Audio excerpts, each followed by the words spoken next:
Hello and welcome. I am the Last Hit Point Hero, and you have found your way to Neon Lights Roleplay. We are so very glad you're here and hope you enjoy your stay. Tonight, we return to our playthrough of the Dungeons and Dragons 5th Edition Adventure Module Icewind Dale, Rime of the Frostmaiden. In your absence, others came looking. First and foremost, no attempts to make the story child appropriate have occurred. This is a tale of cold isolation, alien incursion, and self centered divinities. This actual play stream contains adult language, adult themes, descriptions of violence and light gore, scary images, and generally speaking, a great deal of cold. Our players are here to warm the night. Safety tools are in place for the players, but you, as a viewer, do not have such a luxury. So if you have any sensitivities listed topics, please keep a teleportation spell prepped and readied. But barring that readied action, kick back, relax, keep all heads, hands, paws, and claws inside the stream at all times. Slap the follow button to join the wonderful world of Neon Lights Roleplay. Click the Discord link that I know will spontaneously appear really at any moment to be part of a fantastic community. And I want to pause for just one moment and say, I think that one of the strongest, most important, and fabulous things about Neon Lights roleplay is the community. Spend a little bit of time in the Discord. You're going to get some love, appreciation, good conversation, intelligent interaction, and just a lot of really cool people. So click on that, dive in, cool place, and above all else, be good. That's the rule. Be good. As for our players, we are going to take just a moment for them to introduce themselves, say hello, and answer one question of the night in character. The question for tonight is, who is a guest character or former character or NPC or just someone that the Cold Hands crew has interacted with over the last 34 sessions, whom your character thinks of fondly on occasion? There's been any number of different individuals, characters, those sorts of things. So who's someone that you think of fondly on occasion? So I think that is probably enough of a delay to give some thinking. So we will begin with our introductions for this evening. Directly below me. So, stretching from Wales to the Mediterranean, there have been discovered more than 100 small, hollow dodecahedrons. For decades, Roman researchers have argued about their purpose. All these artifacts show evidence of heavy use from rolling or tossing. Some contain an extant object within them, worn to a round ball from use. Well, 2 weeks ago, one of these items was discovered unused. What was thought to be a marble ball, perhaps for augury or prophecy, it turned out in reality to be a tiny bust. The image, unmistakable. It's a bust of Sir Heckalot. Can you tell us anything about that, Heck? Don't worry about it. Hey everybody, it's me, Sir Heckalot. Tonight, as per usual, I am playing Astoria, the ASMR lore bard. And in terms of the guest player or guest characters she's seen, there hasn't been as many. I think Heck the player is blanking on like most of the names, to be fair, because imagine having any sort of long-term memory. Couldn't be me. I think she was really taken aback by how Turk's character like approached situations. It was just a lot more brazen than she's seen with a lot of the other NPCs and characters. So it was very interesting. I think, yeah, that's the one that she thinks most fondly of, especially towards the end when he sacrificed himself to watch over someone he had just met in this nightmare realm of Frostmaiden tests and stuff. So I don't know. She really was taken back by that, and I think that's what she would go with. Perfect. Absolutely. Continuing down and around. In the Ashmolean Museum at Oxford, there is a cuneiform artifact known as the Weld Blundell Prism. Carved in stone are the cartouches, the names and links of reign, impossible links, of a long list of mythological kings. Now, this list is repeated in many places. It's been found in many different fragments, often unreliable, with known ancient kings missing and other mythological kings reigning for hundreds of years at a time. What is unusual is a recent translation of a fragmentary piece reads Al Lucart. Explain that out. Just fully the full name, not even Al. Yeah. Just Al. Thanks. I long to be discovered at last. Yeah, I'm Al. My pronouns are they, them. And tonight I'm playing Sweet Mirth, our dragonborn bard, one of several bards that this party is lucky to have. And the character that is an NPC that Mirth thinks of periodically is someone I'm assuming most folks have not, in fact, been with the game for 34 sessions, but fairly early on, we had, I think, a good dice table. Is that where he came from? Okay, yep. Somebody gave us a good dice table, and from that, we just, Dane and I kind of ad-libbed, and you went with it. Thank you, DM. A summoned man, just a lad from a different place, just a sir that arrived and was stuck with us in some capacity for a while, and then Mirth just instantly developed a crush and sure had a lot of feelings that went like, this was definitely an HBO original. Anyway, long story short, Gerard went back to wherever he came from, but Mirth still thinks about him a lot for various reasons. Absolutely. Good old Gerard. Hung around for a while, too. It was one of those good tables that was only supposed to last a day, but we didn't take a long rest for a while. Yeah. Continuing down and around with our introductions. Written sometime in the 13th century CE and housed in the National Library in Stockholm is a book known as the Codex Gigas. So large it requires 2 people to lift, this odd tome is said to contain a self-portrait drawn by the devil himself of himself. State-of-the-art X-ray diffraction imagery used on this has revealed a signature. That signature very clearly reads, Dr. T. Whiston. Any comments? None. I don't know why Satan himself looks a lot like me. But so I'm T. Houston, and I'm playing Brom the Paladin, Sir Brom Rowan Layton, if you'd like his full name. He is a human, and unfortunately, Brom has a lot of feelings about a lot of different things.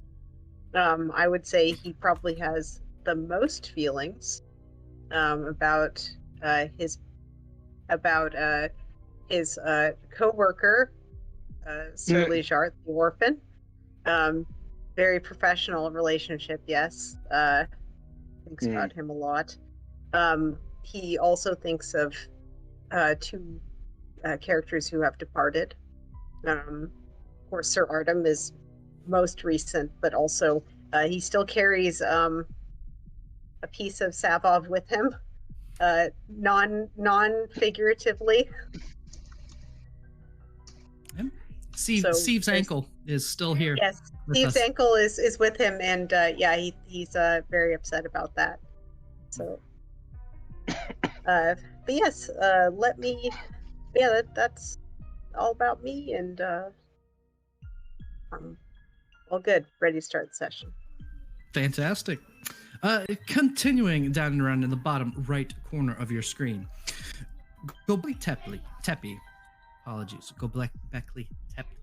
located in the Urfa Plain of southeast Turkey, represents perhaps the oldest known temple for organized ritual and worship in all of human history. Upon the central altar are fragments of ornate carvings, heretofore untranslatable. Current research, however, suggests a single name repeated over and over in places of prominence. That name reads Janie Potts. Any secrets you're hiding, Janie? Yes, but there's so many and they're so spread apart. That's why there were so many ruins. They're just everywhere. Just turn around and you'll find a secret. Just one in your pocket right now. I play May, another bard who sorry, I was a guest that decided to stay. I think, or you invited her to stay. So she's only had two players and 3 guests that she's been around for. Mm-hmm. And I would say probably Turk's character or the little kobold. Little Croc. Oh, Croc. sweet little Croc. Rock. Well, that's He put himself into sports mode. He did definitely put himself into sports. And then last, our second session with our wonderful guest for this time around. Throughout the waterways and swamps of Ireland, there are horseshoe-shaped formations called phyllochthia. Heat cracking of the stones suggests some kind of fire-related use, but lack of context keeps their true form, their true use, difficult to ascertain. Published this morning, actually, is an article claiming to have found a set of Celtic runes which read Tate. Any comments on the theory? I don't know. I get around. Hello, Twitch. My name is Tate Washburn, and today I am playing Obricht, the Furbolg Feywild Ranger, who is large and frightening, and is coming for the Frostmaiden's ass. That is his goal. He's gonna kill her dead. That's the bit. Well, we'll see how that turns out. So that is our wonderful players, everyone. So I do want to welcome you. Tonight is the end of a story arc for us. We are preparing ourselves emotionally, physically, and dicily to face the Frostmaiden herself. I have let the players know this so that it's not an unpleasant surprise, but I do have a few wonderful things in mind. But to honor the occasion, we do have commentary from Old Bitey for at least some of Old Bitey's views on the Frostmaiden. And so that's really what we're going to segue into. Old Bitey, the magical stuffed fish at the Northlook Inn, has some words about her, and I think that now's a great time to hear them. So why don't we cut to Old Bitey?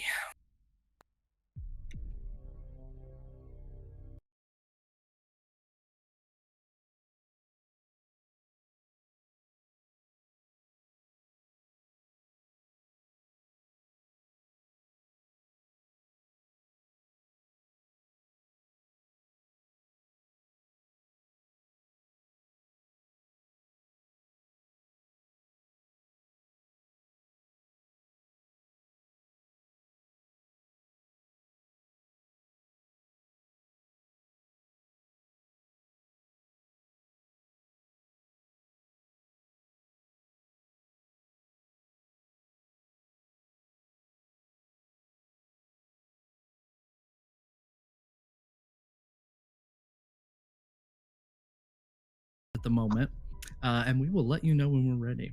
The Old Bitey just had too much to say, and we had to dial him back a little bit, and really just bring him back in. The great thing is that, we're here together. We're here together. We ready, boss?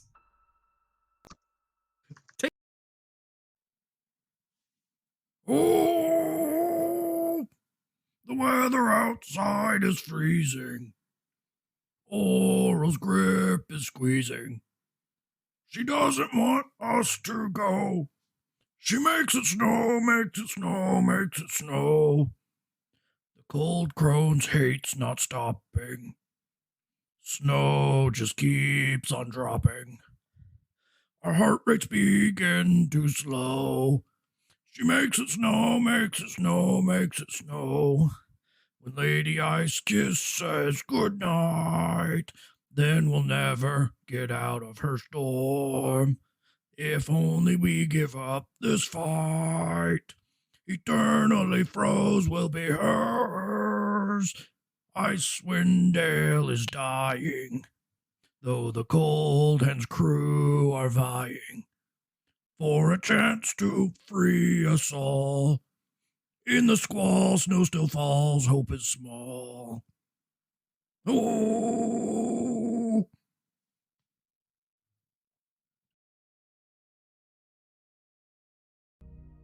I just want to say that was the best 2 hours of animating I've ever. Oh, so Hey. thank you, Almighty, for those words of wisdom about Lady Frostkiss, the Frostmaiden, the Cold Crone, the ruler of this here region for the time. So thank you for that, and thank you, Tony. I'll take those 100 bits and I will do something with it. The scene to catch everyone up. Last session, our crew took the test of isolation. They were taking the tests of the Frostmaiden to earn the Codicil of White, to see if they could slide by as one of her followers, perhaps, or otherwise unlock a door that they saw in the southern part of this room. And during the test of isolation, time passed. And time passed for the people of Icewind Dale as well. Rumors of the demise of the heroes began to spread. Heroes who all too recently were well known, whose legend was just growing, who would go out of their way to help, were suddenly nowhere to be found. Last anyone knew, they were spotted on their way to the Sea of Moving Ice. Old fisher wives nod their heads knowingly at that information. Ha! The ice has taken many stronger even than they. A few refused to believe. They held on to hope that somewhere out there, delayed but not lost, their heroes would return. As word and rumor spread, companions lost along the way regrouped to seek their friends. They too failed to return or came back empty-handed. A few began to speak of a strange fey being wandering from village to village. They're erratic, nearly manic, wearing sackcloth dress with a burlap cap on their head and a piece of frayed rope in one hand. They'd wave it about like it was a scepter of some royal monarch, but more reliable reports suggest that the little creature had a tendency to tug on pant legs, scrutinize someone intently, before turning up their nose and storming off, murmuring something like, "Oh, you won't do it all, not good enough, not good enough." In the interim, the aurora that were spread nightly, suppressing the breaking of the dawn, began to glow permanently. No longer does it appear zigzagging across the sky. Now, that green glow is an ever-present reminder that Icewind Dale is under the Frostmaiden's domain. The sea of moving ice moves less and less with each passing week. Slowly, it became almost impossible and impassable by boat, as stretches of water between ice sheets grew narrower and narrower. Seals and sea lions moved away from the coasts, further limiting the food supply of the Dale folk. Whale oil became harder to obtain. Mare Duladan and Loch Dinishire finished freezing over. And worst of all, no longer needed to fly the Frostmaiden over her domain to cast a nightly ritual. Her terrifying rock patrols the road between Bremen and the Southern Star Lantern, long known as a guiding light into and out of Icewind Dale, where a small party of adventurers gathered so many weeks ago. We begin with the four of you coming out through the snow as it slowly clears. Your vision returns, and just like the tests from before, you find yourself brought into that giant ice rink where the walrus was skating. But there's something off about it. Something different than when you were last here. You look around, and scattered through this room, you see Sabine, Lane, Azarus and the three Warforged, Honor, Veritas, and Solomare. You see Patrice and Neo, Croc and Sir Artem, even Averis, the Tiefling Wizard, and Valine, her former friend as well. Also present is a knight with great sword in mid-swing, unmistakably Sir Lejar, and a second fighter, conviction and longing showing deep in frozen eyes, lunging with a spear. Gerard. Closest to the door you just exited is May. Each and every one of them frozen into a statue of ice. The game is yours. Yeah. Are we picking up directly after we emerged from isolation? Are we going to roleplay that out, or are we going to...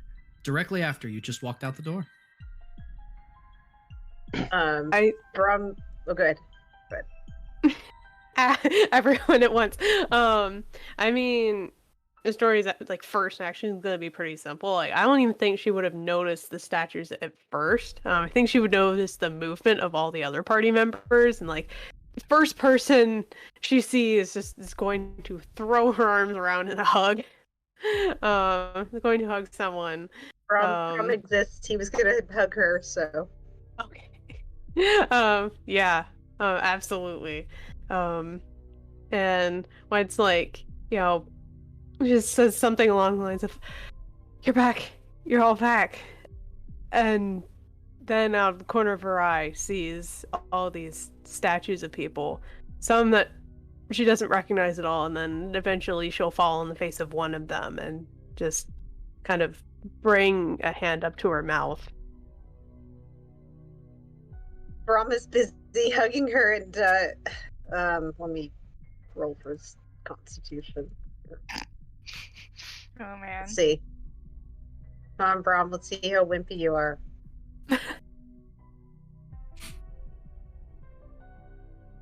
He's fine.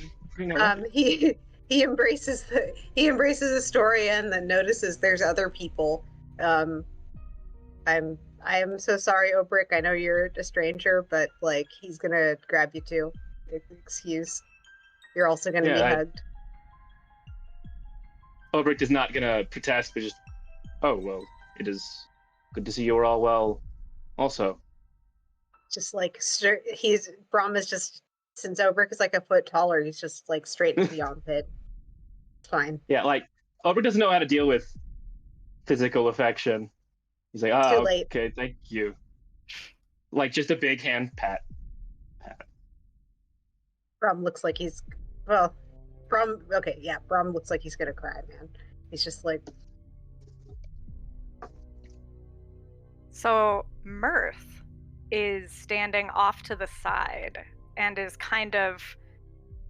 I think he's just watching all of you in the same way that, like, a feral parrot looks at someone that's offering them suspicious food. Like he's just fully. I also like to think that Dragonborn have parrot eyes a little bit sometimes. Like That's where it's actually like, kind of cool. you know what I mean? Where it's like a little much. It's like, can you stop dilating your pupils at me? It's scary. What does it mean? But yeah, I think he's basically just watching everybody from afar, and he's not engaging in the crowd surfing that would be typical of him. I think that he's sort of looking at all of you and then glancing at the statues and then back, because for him, this was like all of us, I'm sure, but for him, it was a particular kind of torment. And this queen is very cruel. And there's a lot of illusions going on right now. And if Mirth were a sadistic, terrible, evil deity, then Mirth would probably also put false hope in front of someone that has been alone forever and then yank it away. So I think Mirth is just watching, taking it in.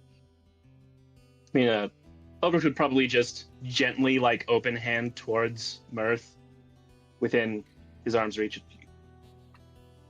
I am suspicious as well, but... And then gestures to the Brahm around his waist. This feels real. That's not a very Brahm move. Well, you would have more experience than I. Brahm is gonna try. He's gonna try and grab her too. He doesn't even say anything. He's just like... He's trying to hold in. He's trying to hold in his tears. Okay. He did a good job. He didn't start sobbing. That's what I thought he'd do. Mirth will eventually come in and give a tentative hug that turns into like a vice grip pretty soon afterward, as it becomes obvious that all of us are alive and real. And I think he looks different. I literally think that there's a little bit of like his scales luster has sort of dulled a little bit without all of the luxury polish that he still insisted on doing in his beauty routine. I think he's looking, by his standards, a little scrunkly. Like he's still put together. Like he's still like made a bit of an effort, but it's like he's like when you don't feed a bearded dragon often enough and they look kind of weird. He's kind of like that. Wow, these are the analogies we're getting. Is all these pet analogies, parrots, bearded dragons, what's next? But yeah, I think he would try and give everybody a group hug and say, were you all gone as long as me? I was so worried. I don't even know how long I've been in darkness. This prompt. It's like... It was 2 months. Mirth gives you an impressed and also like what the fuck kind of a look, because 2 months is a lot, and also, oh my goodness, you kept track. I don't know if this says more about me or all of you, but I have spent longer alone. This is not... It was harrowing that there was nothing else alive, but... And he's like looking around, and again, internally, does this mean I'm a loner, or they can't handle being alone? I've always been with my brothers. He doesn't mean literal brothers. He probably wouldn't want to hang out with his actual brother for that long.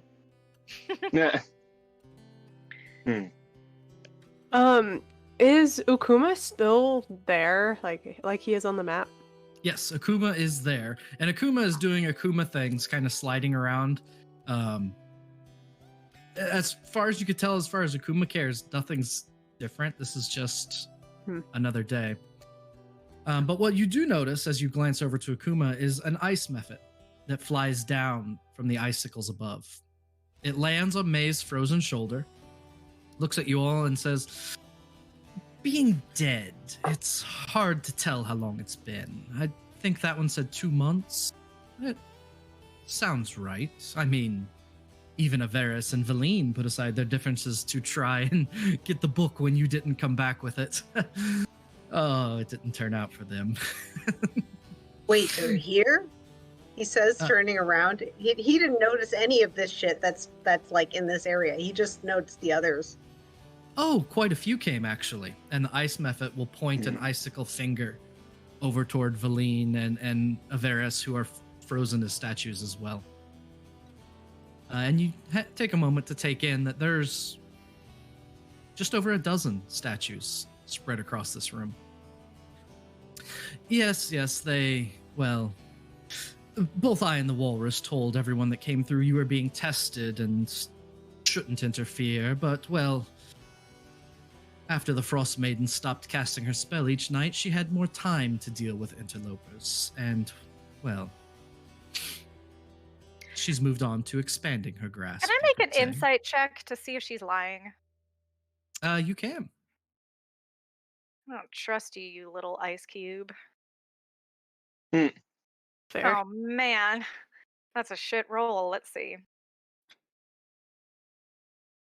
I believe you, for I got an 8, and what you say 100% makes sense, I think. How should I ever doubt you, suspicious ice course. method? And the ice method, the same one possessed by Nass, you recognize her voice. Suddenly, is taken aback. You narrow your eyes at her and look, it's been a while. Oh, it points an icicle finger down at May's leg. It's back. You look down, and before you even look, there's this smell. It smells like rotting hay and dead wet leaves. Just washes across all of you. And at the end of the Mephit's gesture, you see a small figure, no more than about 18 inches tall, dressed in sackcloth with a shapeless hat thrown on their head and a little bit of rope in one hand. Around them is a ring of dead grass and rotten flowers trying to force its way through the ice. No one was good enough.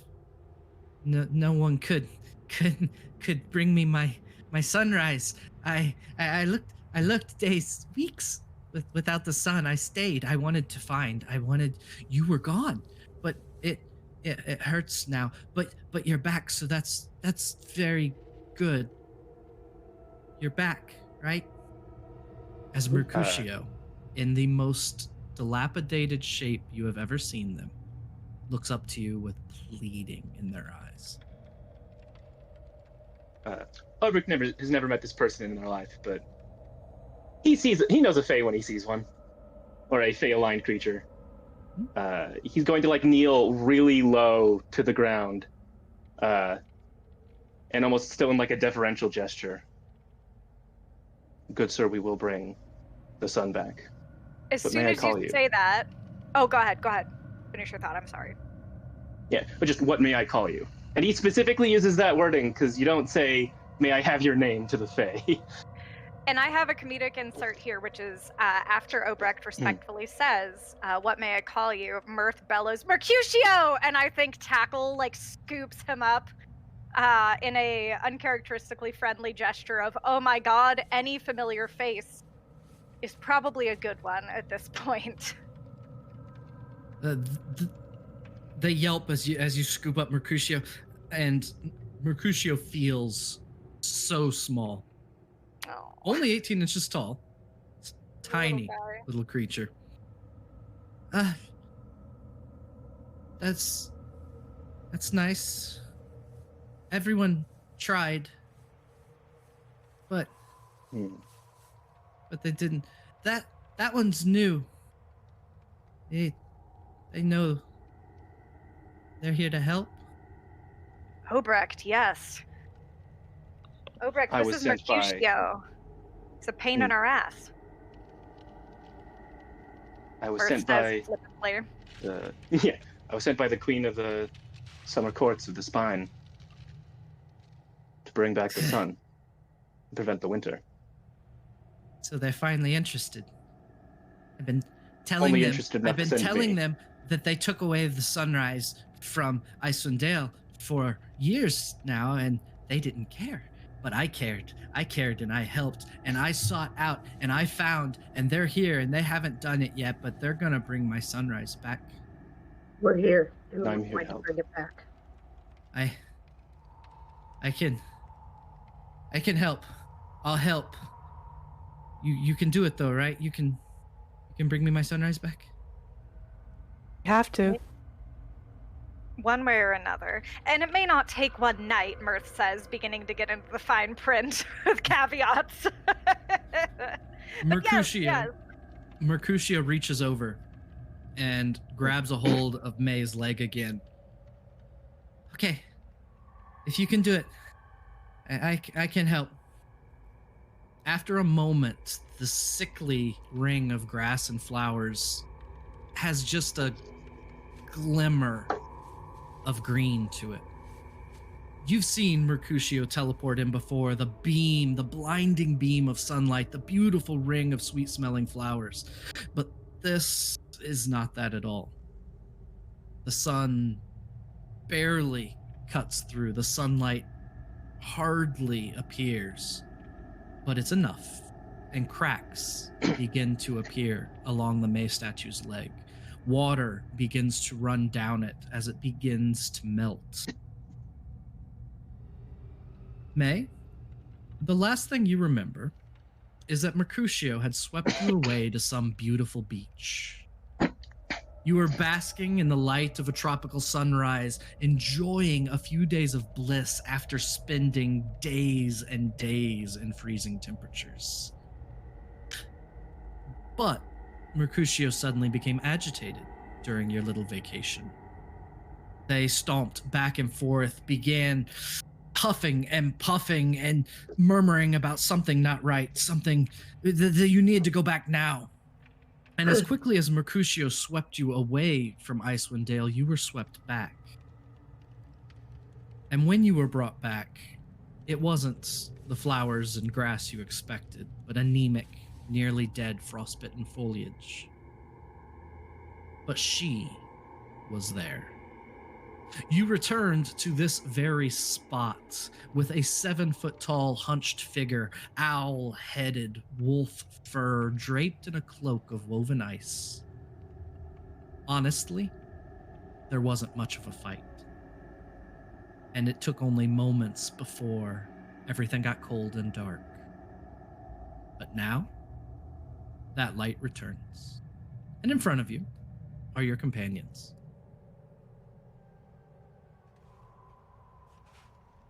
Rom looks at her and then kind of looks around and realizes that there are lots of people all around them and that he recognizes them all. Rom actually straight up drops to his knees because he wasn't looking at any of this. He just noticed the people who came out with them. And also he has a helmet on, so can't see that well anyways. But yeah, he drops to his knees and he just kind of sits there on the ice. Merce would exclaim at May, "Oh my god, May," and come over and sort of try and dust the hoarfrost off of you and tidy you up a bit. Oh my gosh.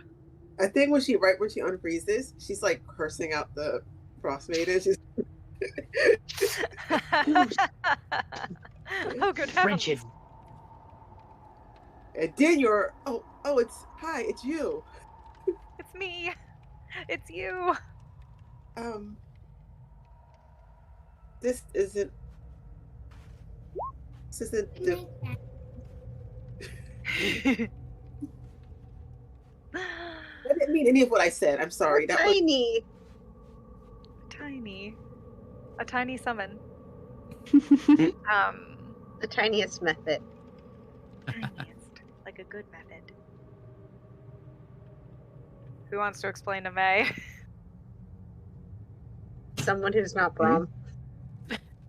Astoria, you're hired. I do, yeah. What, I'm a little confused. What do we want to explain? It has been 2 months. Where have we been? We do. Oh, I'm not entirely sure how it worked, but there was this darkness that at least most of us felt, correct? Mirth, were you also in the darkness? No, all of you left me, and I was alone in that horrible, dingy campsite. I'm pretty sure I tried to grow a beard. I can't even grow beards. It was horrible, and I missed you all so much. Missed you all too. You do look a little under the weather. Should you be resting? Not while there's a goddess to fight. Yeah, Believe unfortunately, me, there's I'd no rather time for be. that. Yeah, that sure was a test of isolation. But We passed because we're alive and we're here now. Well, good And for you passing.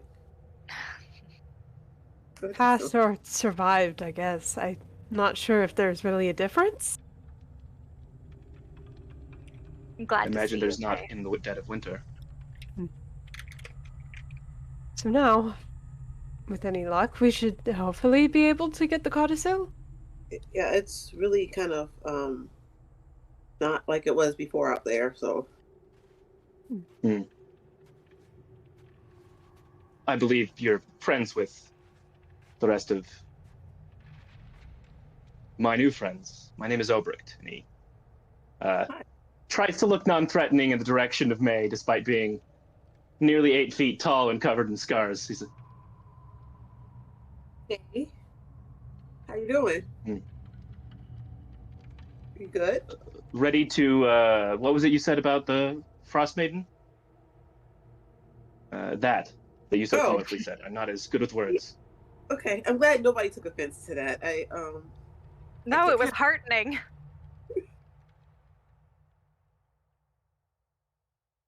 As you all are coming to terms and looking around and seeing these statues of familiar faces, there is that small voice of Mercutio, now huddled behind your legs at various times. You realize a few things. You see them moving more than you have before. Usually Mercutio's just there. But now you kind of see them stumbling about, absent-mindedly waving this frayed rope in one hand. As you take in the frozen statues and Mercutio walks up, so, who next? To thaw? Noble Mercutio, there's not much left of you. Can you handle thawing another? If it brings my sunshine back, my sunrise. I miss the sunrise. We're gonna Neither get I nor back. Obricht would. Oh, sorry. Neither I nor Obricht would have an answer for this, but I think he would try anyways. Is he takes his ocarina and some sheet music from his pocket, the rough ocarina, and these are gifts from the Summer Fae. I don't know if they can help sustain you.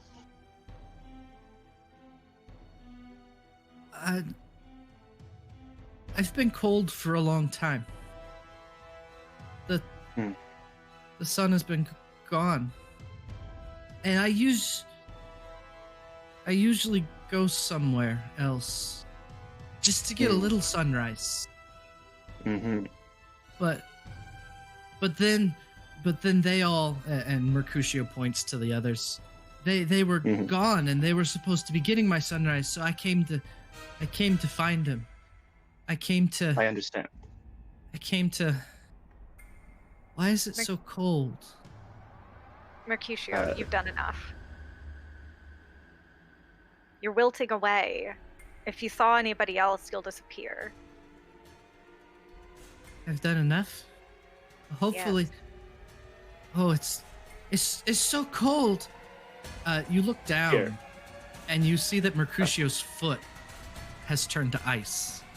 Oh, And God. as you watch, ice creeps up Mercutio's small 18-inch form. Oh, no. And there is another statue in the ice rink. Oh. Obrick's going to cup ice and snow around him and try and make a little, I don't know, a little marker or a house, so it's just less likely someone will step on the little guy. And he'll take that sheet music. It reads Goblin's Bane. It's a sheet music that you can play, and it'll make goblins just go nuts, which is very funny. They'll shirk away from it. It's a very funny side effect of the background, but he'll almost make a little fence out of it And be safe, my friend. That witch. Yes, that's probably the word that May use. Almost as if summoned, there is a voice that invades all of your thoughts. So many of my servants believe the test of isolation happens in there. You look up, and at the base of the stairs, a 7-foot-tall form appears. The head, an owl. From shoulders down, covered in wolf fur. The hunched form of the cold crone descends the stairway, pointing at the door from which you just exited. They think that by spending time alone, they are being tested. The truth is the test is now. She turns, pointing to each who came looking for you. The truth is, those who care tend to come and find. And when they do, they find me. She stops next to Patrice, the kobold bard, and strokes a hand down the horn, brushing snow off of the snout. You are shown everyone who holds you dear, and I make them mine. Is going to try and rush her. He was slumped on the ground in despair. This whole time, not saying anything. That was in character. He was completely silent. He barely even registered the whole Mercutio thing after he realized exactly what was surrounding them. But he'd draw his weapon and rise and bull rush her. As you go running toward her, I'd like to say Obrecht would be in step. I'm fine with it. Both of you in step, rising to charge, to cover that ground in between the door you just exited. She gestures a hand again, brushing it over toward Akuma. This massive walrus starts charging. Its head now covered in ice. It slides across the ice rink. And as Obrecht and Brahm charge the Frostmaiden, you collide with the huge body of this walrus. Are thrown over here.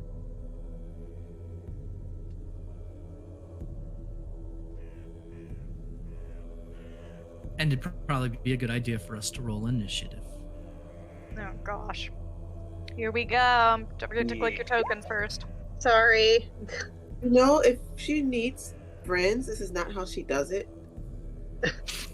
That's not. Now, we'll see if this happened automatically, because it should. But because of the shield of awareness I have, or shield of alertness, I think it's called. Or no, sentinel shield, excuse me. I get to do this with advantage. Yeah, sorry everyone. Brahm wasn't gonna sit. Yeah, sorry. Don't That's fair. apologize. Commit, but you might die. But if you do, I'm gonna be real sad. Look, I that was always on the table, but yeah, he's real upset. So I've lost May's token. That's because I Already cast invisibility. There we go. All right, Janie, what was May's initiative? I'm trying to remember how to. Okay, I figured it out. 18. 18. Okay. Nice. Go May May. I was just wanting to go back to the beach. You all can come with me, except for the frozen Iceman. The rest of you come with me. With Frozen that witch. initiative, you're halfway to Hawaii, like just running away to a different plane. There's my button. I was looking for a button. A couple buttons, actually. That Uh-huh. is one of them. And this is the other. As Akuma goes roaring across this, you all get the distinct impression that, well, they're out to help, just not you. Obricht, you got first initiative. Now, you were not hurt by getting hit by this massive walrus. You're shoved into this corner. For purposes of the game, we are going to ignore the tokens of your frozen friends. Okay. What is actually the size difference? Like, what size category creature is Akuma? Akuma is huge.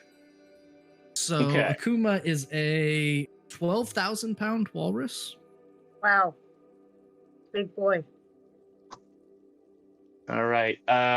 Second question. The spell Misty Step. I can Yes. carry gear with me. Would a person who is still easily carryable by me count? No, a person is not gear.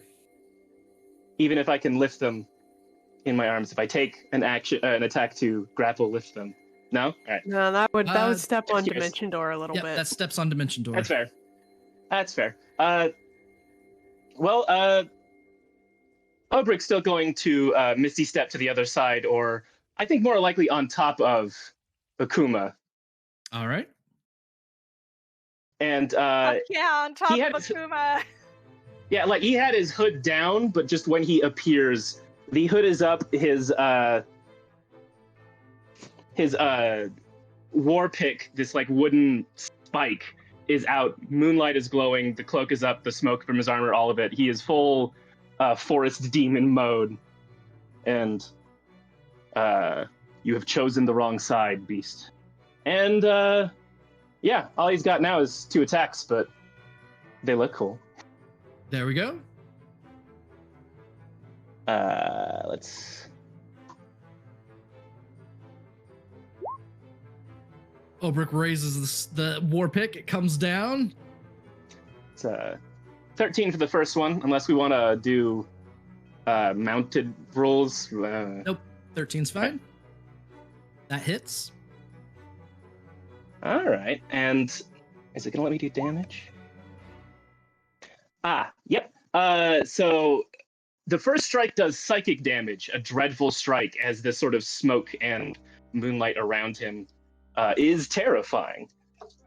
Absolutely. And as well, I would like to activate my marking ability to add an extra 1d4 to that, as All he right, is go ahead. marked. Hey, Or max damage. Your yeah. pick buries I into did this absolutely layer. max damage. That is You did? literal. All the All way of my dice. across? Wow. Max across the board as this pick buries deep into Akuma's back. The head of this giant walrus is covered in a layer of ice, frozen solid, and as your pick buries deep in, it eats into the blubber, but doesn't seem to overly phase the creature. You had a second attack, you Yep. said? Yeah, although I can't add all those extra delicious d4s. Those are only once a. Boo. All right, well. 11 hits. Oh, all right. Then, 6. For 6 more. All the energy you poured into the first one, the second time the pick goes in, it barely pierces into the back of this creature. Then I think with just like the last reaction, hold a hand out to Brahm and just, I can handle the beast. And try and encourage Brahm to try and jump over it. And I will definitely help with that if I'm allowed. Shit, Okay. drag Brahm up there, stomp on a walrus. Perfect. Oh, God. All done, Olbert? Yeah, that's all I got. All right. Auril, is completely unfazed by the attempt you two made to charge at her. She rises from her doubled over, bent over posture, and the cloak around her falls to the ground with a crash of 1,000 shattering ice crystals. She rises up, no longer a 7-foot tall hunched figure, but 11 feet tall, and stretches her claws high into this room. The beak on her face doesn't move, but all of you can hear, deep within your thoughts, "You shall be mine." And she disappears for a moment. God. Reappearing in the center of the room behind Akuma. Her claws, her talons shape together. Snow and ice take form, and she hurls a ball of ice straight at Mirth. A 30 to hit. Nope. Just kidding, it totally does. I'm a little worried there. As the First chromatic round, orb 5. blasts into you, you take 15 cold damage. Oh, shit. This Yeah.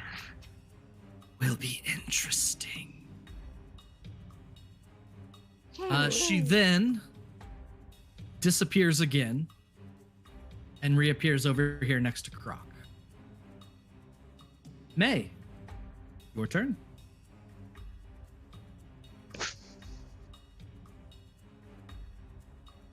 How injured is Mert looking? So the only person injured right now is the walrus, and it doesn't look overly injured. Everyone else is at full health. Okay. Except for me. I did just Except for take a except for blow. Mirth that just took a blow. Yeah, but then how injured is Mert? Mirth is okay. He's like stunned and stumbling, but it's probably just a couple ribs. Okay, so May doesn't need to like get the dimension door and take him away No, somewhere. I'm okay for now. I think he actually wheezes and tries to give a thumbs up, like, like, jeez Louise, that's a huge, nasty little move. But he's okay. Thank you for looking out for him. Okay, then I know I'm not going to win against this person. I mean, just that I'm not quite going to win, and I'm just going to. Where am I going to hide? So the fight is winnable. It just won't be easy. But it is up to you. May is your character, so she can do whatever you would like her to do. I don't. I'm sorry. I'm taking a minute and trying to figure this out. Yeah, take your time. So we have, here's kind of what we have. We have a goal in some way at some point to get that book. So you could look for the book as one option if you wanted. You could attack either the walrus, or you can try and attack the Frostmaiden. You can. Okay. What if can I sneak away to try to look for the book? Yes. You do know that the book, at least how it has been established just before the tests were taken, is down in the area in between Lane and Sabine. So this southern hallway leads to the vault door where the book is housed. Akuma told all of you that as much recently. So you do all know that the book is down there. I want to try my best Technically 2 months ago. as far as I can get. Okay. So what is your speed again? I think it's 30. 300. You mean? 300? That's not right. Yes, it is. That zero was totally there. The extra zero was totally there the whole time. So a I full didn't run. edit my. It's 30. All right. So a full run will put you more or less at the entrance going toward this vault door.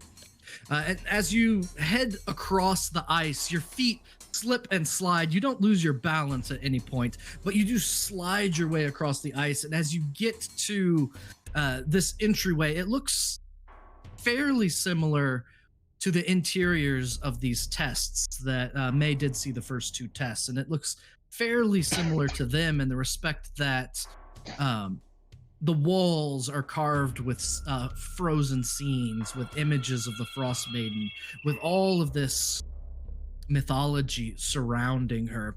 And as you look at this door in front of you, so there's a door about 30 or 40 or 10, 20, about 35 feet in front of you, there is this massive door. And on it, there are words written in Giant. And I don't think May can read Giant, can she? No. Okay, so there, I don't know what her problem is. So there are words in Giant written on this door, but yeah, they don't mean anything to you. Rude. She wasn't here when Obrick did the translation either. All right. Nope, she wasn't here when Obrick did the translation either. Anything else? I don't think I have time to open a door, so no. Nope, you're still too far away from it. Astoria. Okay. Before you take your turn, Auril is going to teleport. No, oh God. Oh, how perfect. I'll measure over there. Is going to teleport directly next to No. May. Shit. All of you hear the voice, but May, it's much louder in your mind.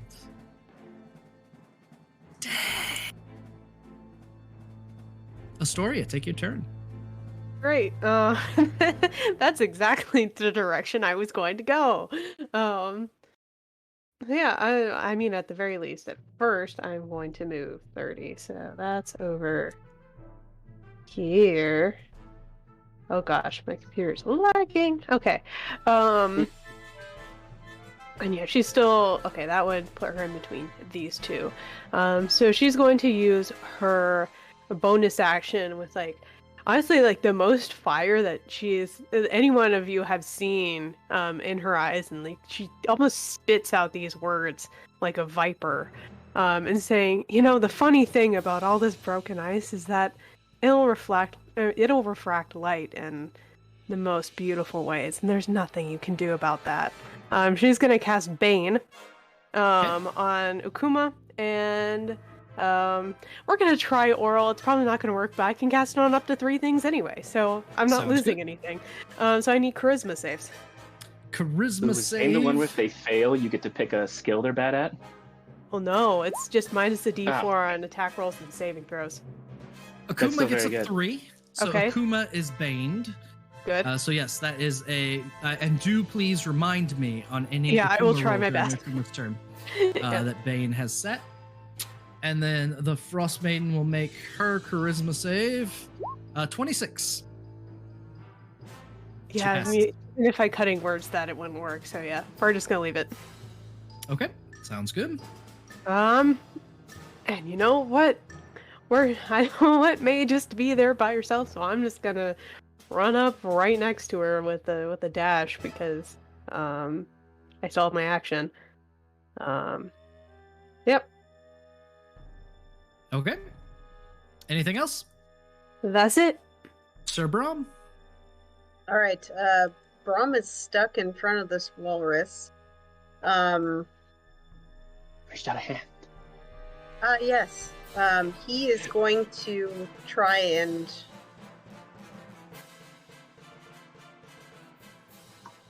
He's going to try and... Okay, so... I forgot how rules work in 5e. So if he tries to athletics over the walrus, does that use one of his actions, or is that part of his move action? All right. So within the rules of 5e, there's not actually a way to pass through the walrus within the combat rules. However, because Obricht is on top of the walrus, I would allow you either an athletics to climb or an acrobatics as an action to try and get over the top of the walrus. Whether that use of an action is valuable is up to you, but that is what I would permit. It would be somewhere around, it would be an opposed roll from the athletics of the walrus who is bucking and swinging giant frozen tusks around. I think it's gonna try something else instead, although That's fine. because Walrus's athletics check is probably better than Brom's athletics check. It's just a thought. Does Brahm not wrestle 12,000-pound walrus eye? He's very strong, but no, actually. What he is going to try and do is move to the other side of this walrus over here and attack its butt. Okay. Are they flanking if he's on the walrus? Probably not, right? He is spending way too much time trying to stay on the walrus to provide any assistance in the attack. So no. Okay. Actually, You see a massive Obricht with a war pick stuck in a walrus holding on for dear life as it swings its body around. Can I have him move, because they were equidistant, can I have him move to the other side instead? That's fine. Okay, they'll do that. That way he will have advantage from Mirth, who is not actually fighting, but is fighting because he got hurt. Let's see if he can actually hit anything. Brom is going to swing his great sword at it. Brom is he went from being completely quiet and slumped on the ice to his second favorite mode, which is screaming in anger. So he's currently screaming in anger as he swings at this thing. Perfect. So swing away. 1, 2 blows, and he is going to. Both hit. Great. I'm trying to save my spells. You start hacking at the side of this massive walrus that was so friendly just a little bit ago. Well, 2 months ago. He didn't Any other? really. Are you going to put extra damage on those, or just take the rolls as rolled? A 10 and a 12. I think he'll add Divine Smite. Actually, no. He's gonna do one that's a bonus action. Okay. So the bonus Branding actions, Smite. There we are. those are before you attack, so this will be set for next turn. All right. All right. So you cast Branding Smite, your sword begins to warm, start hacking into the side of Akuma, and Akuma it's just bucking and kicking and flailing its flippers and its tail and its tusks around. Anything else, Sir Brum? Unfortunately not. He's just angrily screaming. No, he's gonna be where he is. Okay. For her second legendary action, at the end of your turn, Auril is going to turn to Astoria, who just came running forward. How brave! And one of her talons slashes across you as you run in. A 15 to hit. I'm going to cutting words that. All right. You're quite right. I'm gonna roll a D8. I think that's my bardic inspiration die. Yes, it's a D8. So let me roll that, and it will miss. All right. The slash goes passing just over your head, and there's just this. It's the sound of ice being drug across a chalkboard in your mind.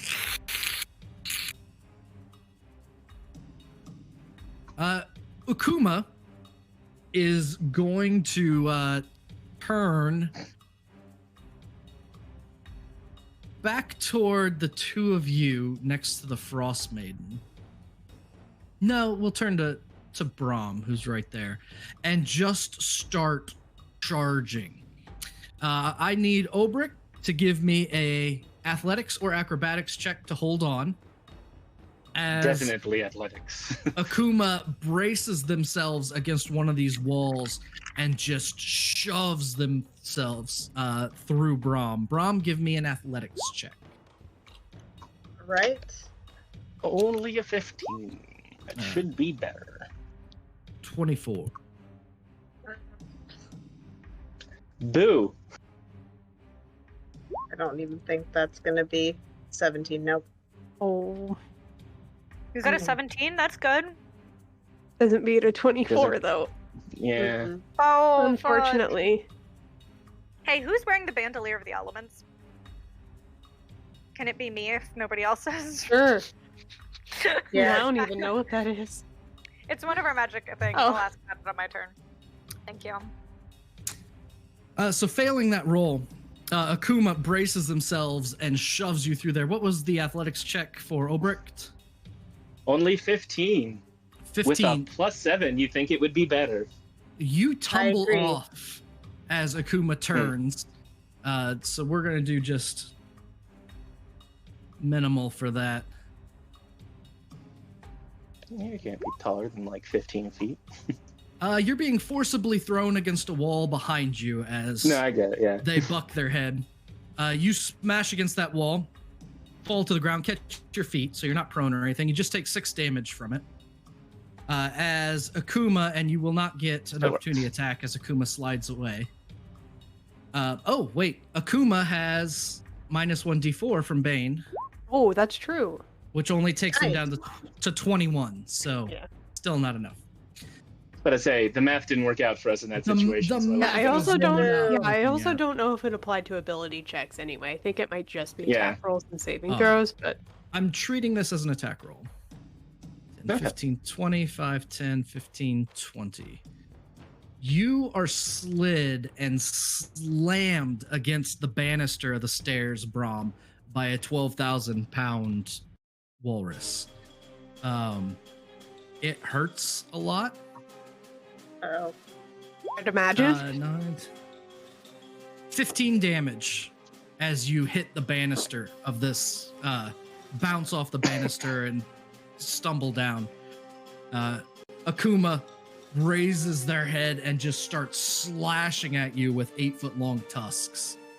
A 15 to hit is insufficient. It just screeches across your armor as the tusk flails across.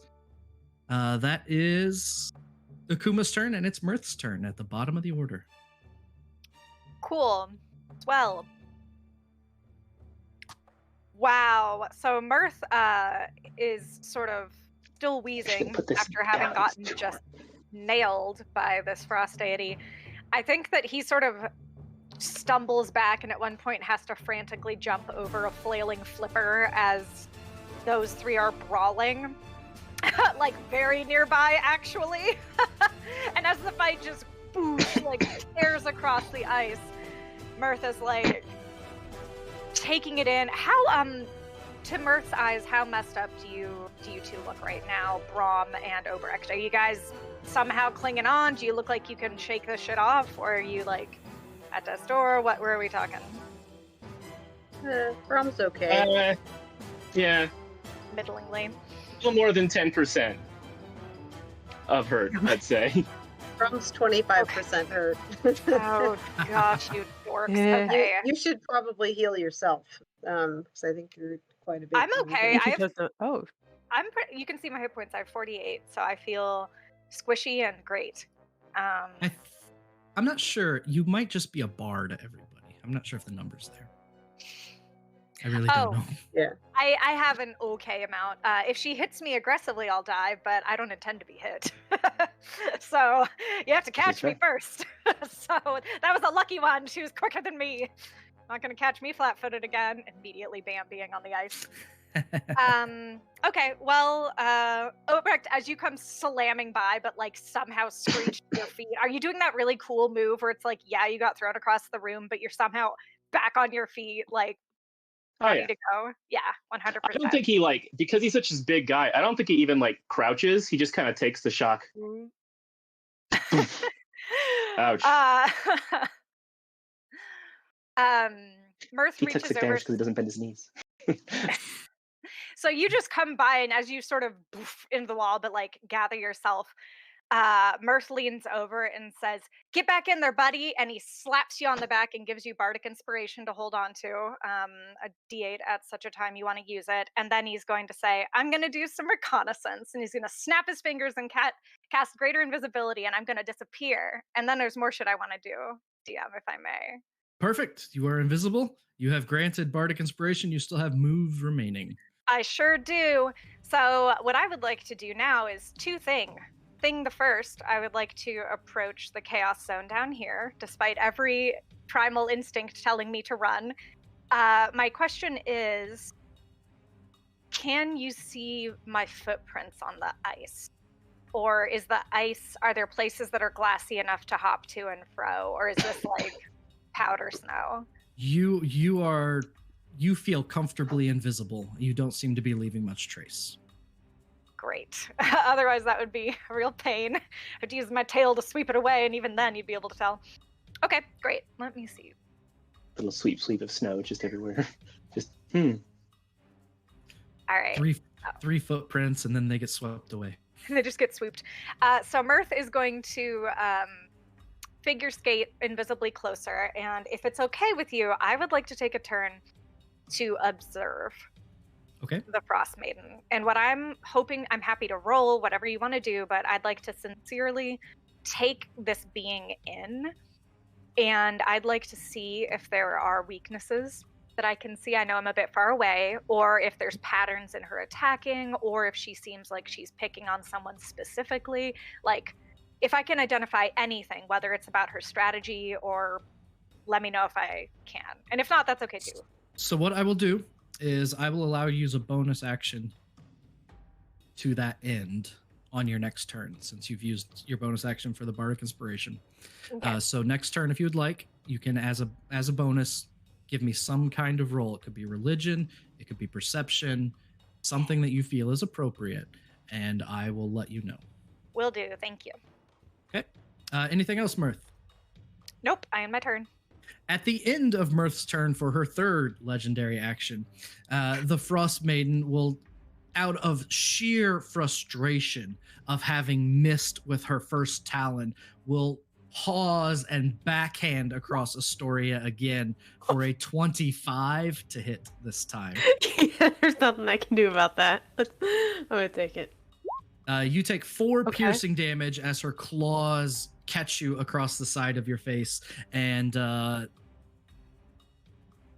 why is it written like that? Oh, I see. And 5 cold damage as ice forms around the wounds.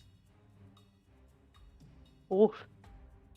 That is her 3 legendary actions. Obrick, you're at the top of the order, and it is your turn. I love that Mirth just went invisible in the position you would put yourself, because Obrick would look to Brahm, and so Brahm will be back in a moment.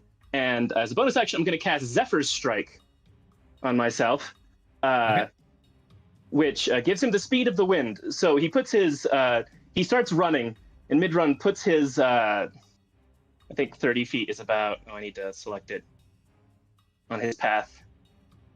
30 feet is about there. So he puts the war pick away when he's about at this point and pulls out a hand axe that is also made entirely out of wood.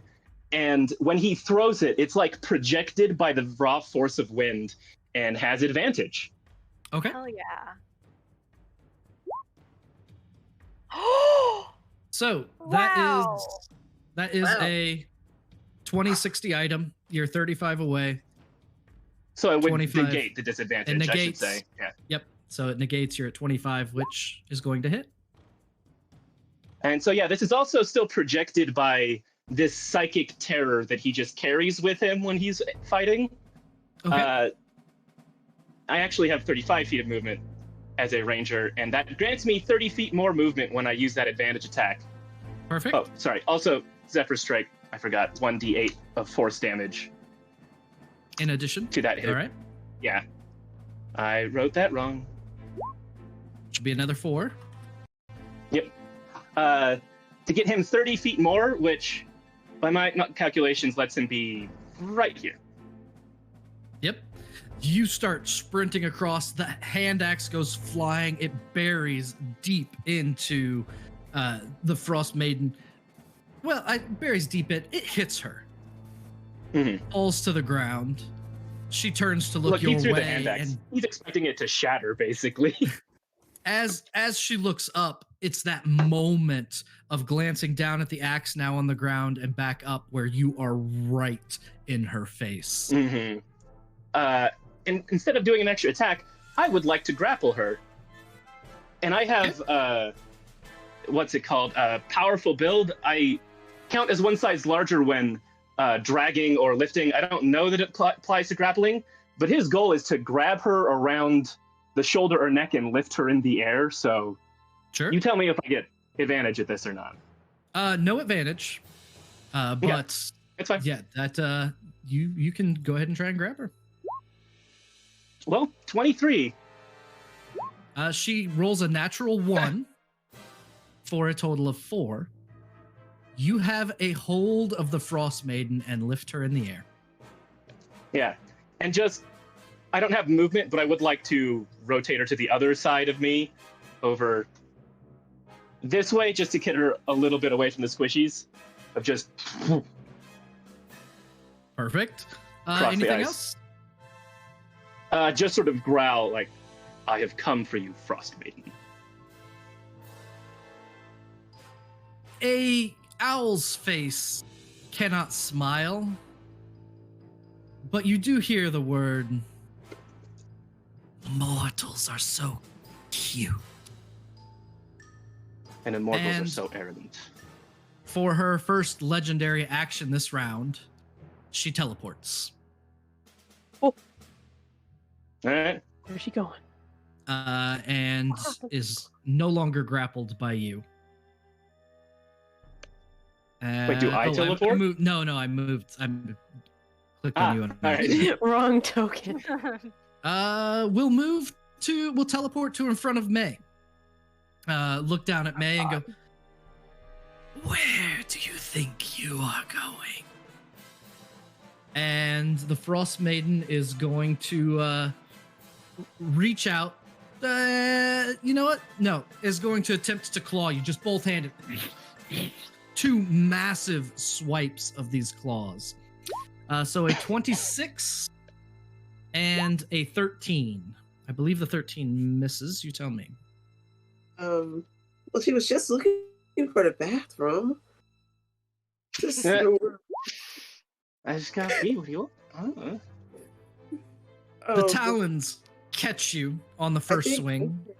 I think both hit. Okay. Can I? Oh, is it too late to cutting words? You can cutting words. That's fine. Okay. You're cutting words to 13. Okay.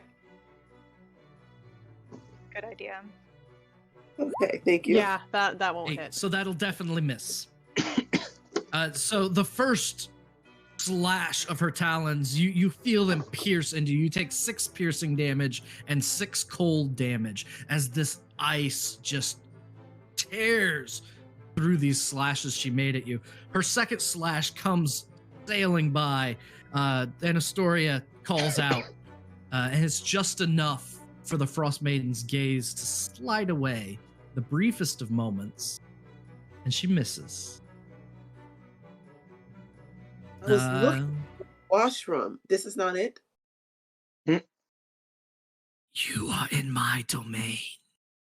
What makes you Right. think I don't know? Well, I want to look cute while I'm here. That is the Frostmaiden's turn. And now it is a lair action for her, which she has limited lair actions, but they're all mobility related. So she is going to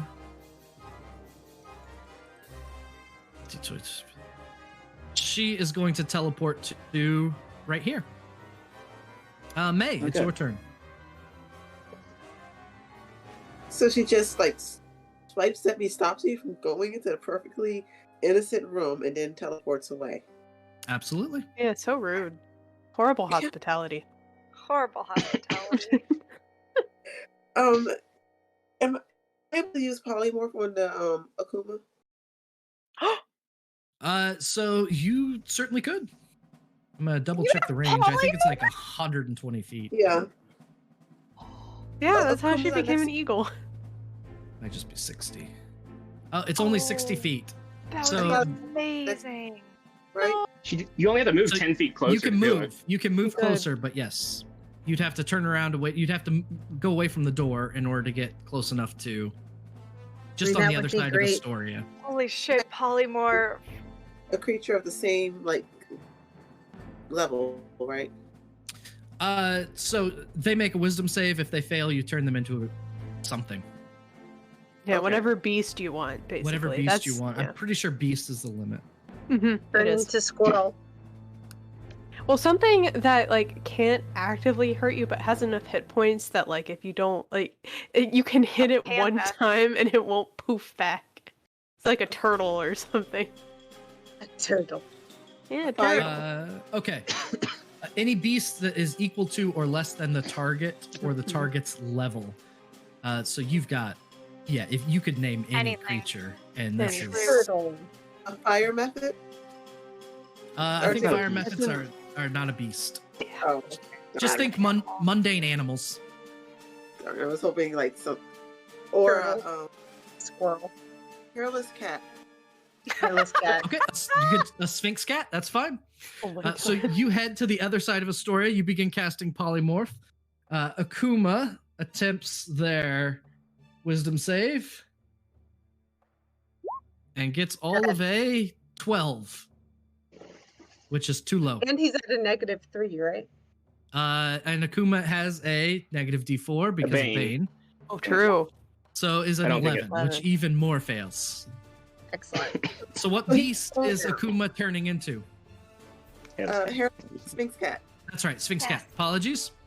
Is he cold now? We will definitely see.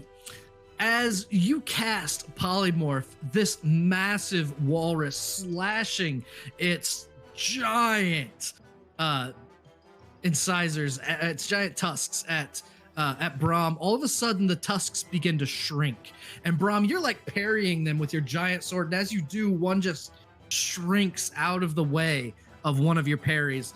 The body, already huge, brown, and wrinkly, doesn't change that much. It just gets smaller and smaller until in front of you is a very angry Sphinx cat.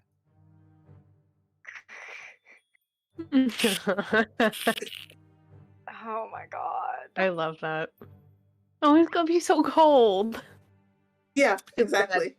Uh-huh. Good. Anything else? That is a move. You have movement left, and you have a bonus action remaining. Mm. Ooh. Oh shit. Oh, sorry. What are you gonna? No, I was just really impressed by your strategizing, turning it into a naked cat, and now you've actually, I mean, Auril actually moved away-ish. So that was pretty cool. I mean, I don't know. I just was surprised because I realized you somehow got out of direct range of her. Well, she still has Kamehamehas, but like, anyway, that was just a really good move, May. That was just super fucking cool. I guess that's where I was going with that. Perfect. Just for flavor, I'm gonna pet the cat. Right. It's sticky man skin just sticking on the eyes. My Stop. favorite is when they sit and their wrinkles look like little breasties. It's just like Oh, wrong gross. pose. It's so Oh. funny looking. It's so funny. Oh. Anyway, okay, I'm done. Absolutely. And I'm pretty sure Jamie is talking to somebody, so we'll hold off on the rest of her move in action. Storia, it is your turn. Okay. Yeah, what I am going to do is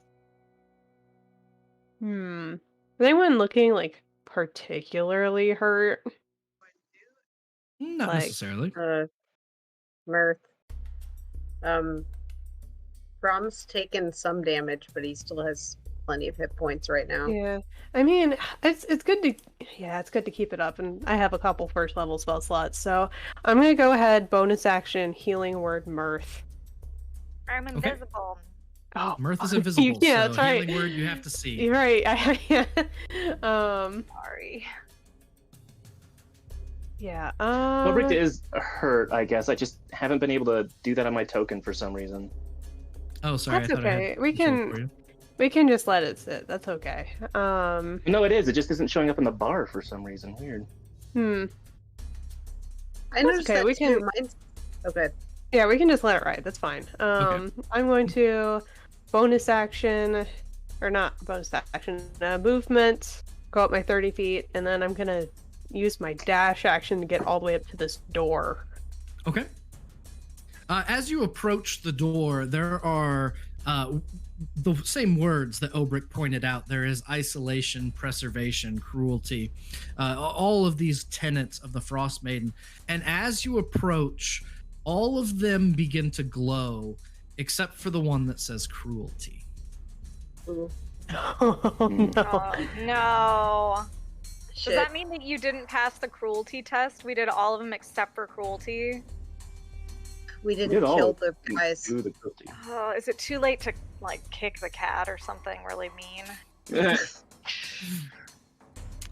Or all this. So, Astoria, anything else?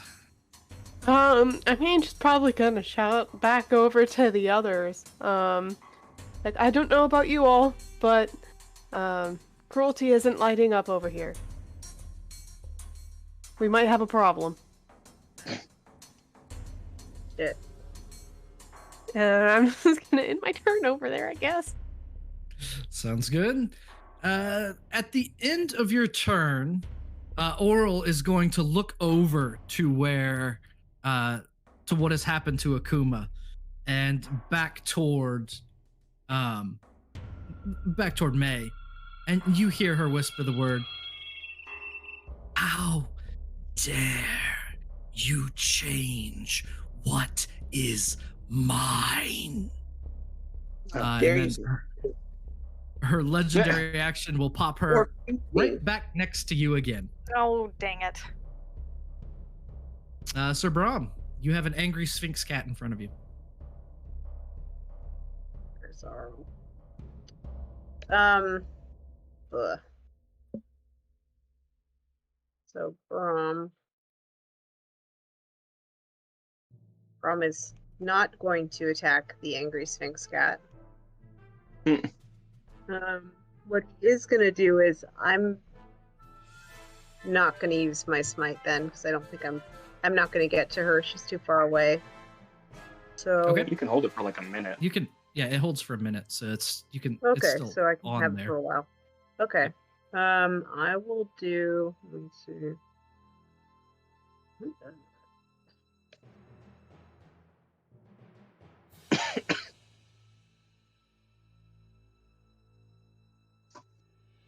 You could get like right up in her grill Oh. if you dashed, but you wouldn't Yeah, be able to do he's going to. I'm just. anything. I'm trying to find anything you can do with a bonus action. Let's I don't see. think there is. Any bonus action is going to override the branding smite you have on your sword right now. Okay. Well, he's gonna move over here. As you go running past the Sphinx cat, it is going to try and find a place to claw you. All right. 2 misses as, Oh. as the claws scrape off of your armor. Sorry, kitty. My cats do that when I run by too. That's it for you, Brahm. Brom is like. I'm hoping Brom will chill out eventually, but right now he's yelling angrily. Carl probably can't even hear him, but he's yelling angrily, being like, "You took away my happiness! How dare you!" At the end of Brahm's turn, the Frostmaiden will reach one of her talons out and wrap it around May's face. No! Never change what is mine. 17 to hit. I don't think I can see her Gosh, May. from where I am. You can no. see May. It's like can see if, May, if but- someone else has cutting words. Oh yeah, I'll cutting that word. I'll do that. Yes. Yeah. That's the right way to say that. Yeah. Geez, as her taloned hand comes down to grab May's face, It's possible. Mirth's voice will sort of sharply kind of he'll snap something out in Draconic, I think, and it'll sort of like echo briefly across the skating rink and give a debuff to whatever she's about to do. So let me roll some dice, a D8, right? Do you want me to roll that or do you? You roll it. Okay. Not a D9, silly generator. Okay, that's a 6, so... So an 11. As the claw covers May's face, it begins to grow cold. But as you speak, Mirth, Auril turns directly to where you are, and you hear, silence. And May slips out of the claw. It's Akuma's turn.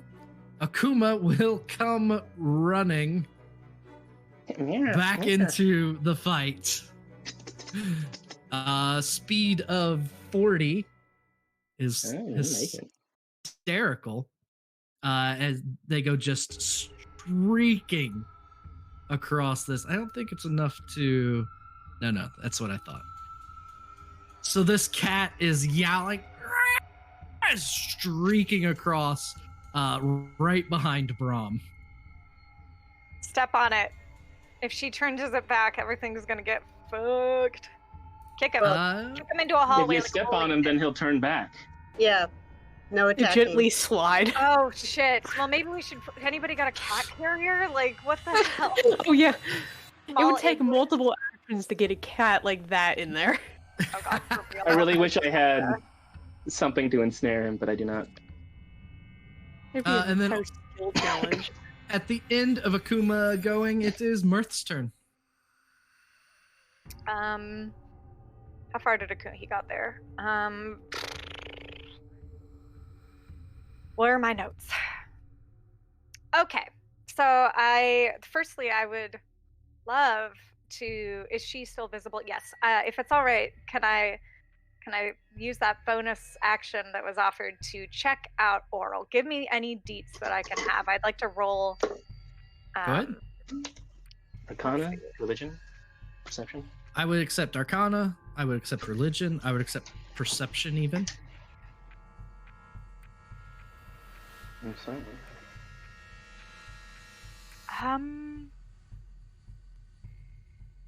May is enveloped in a cloud of dark smoke.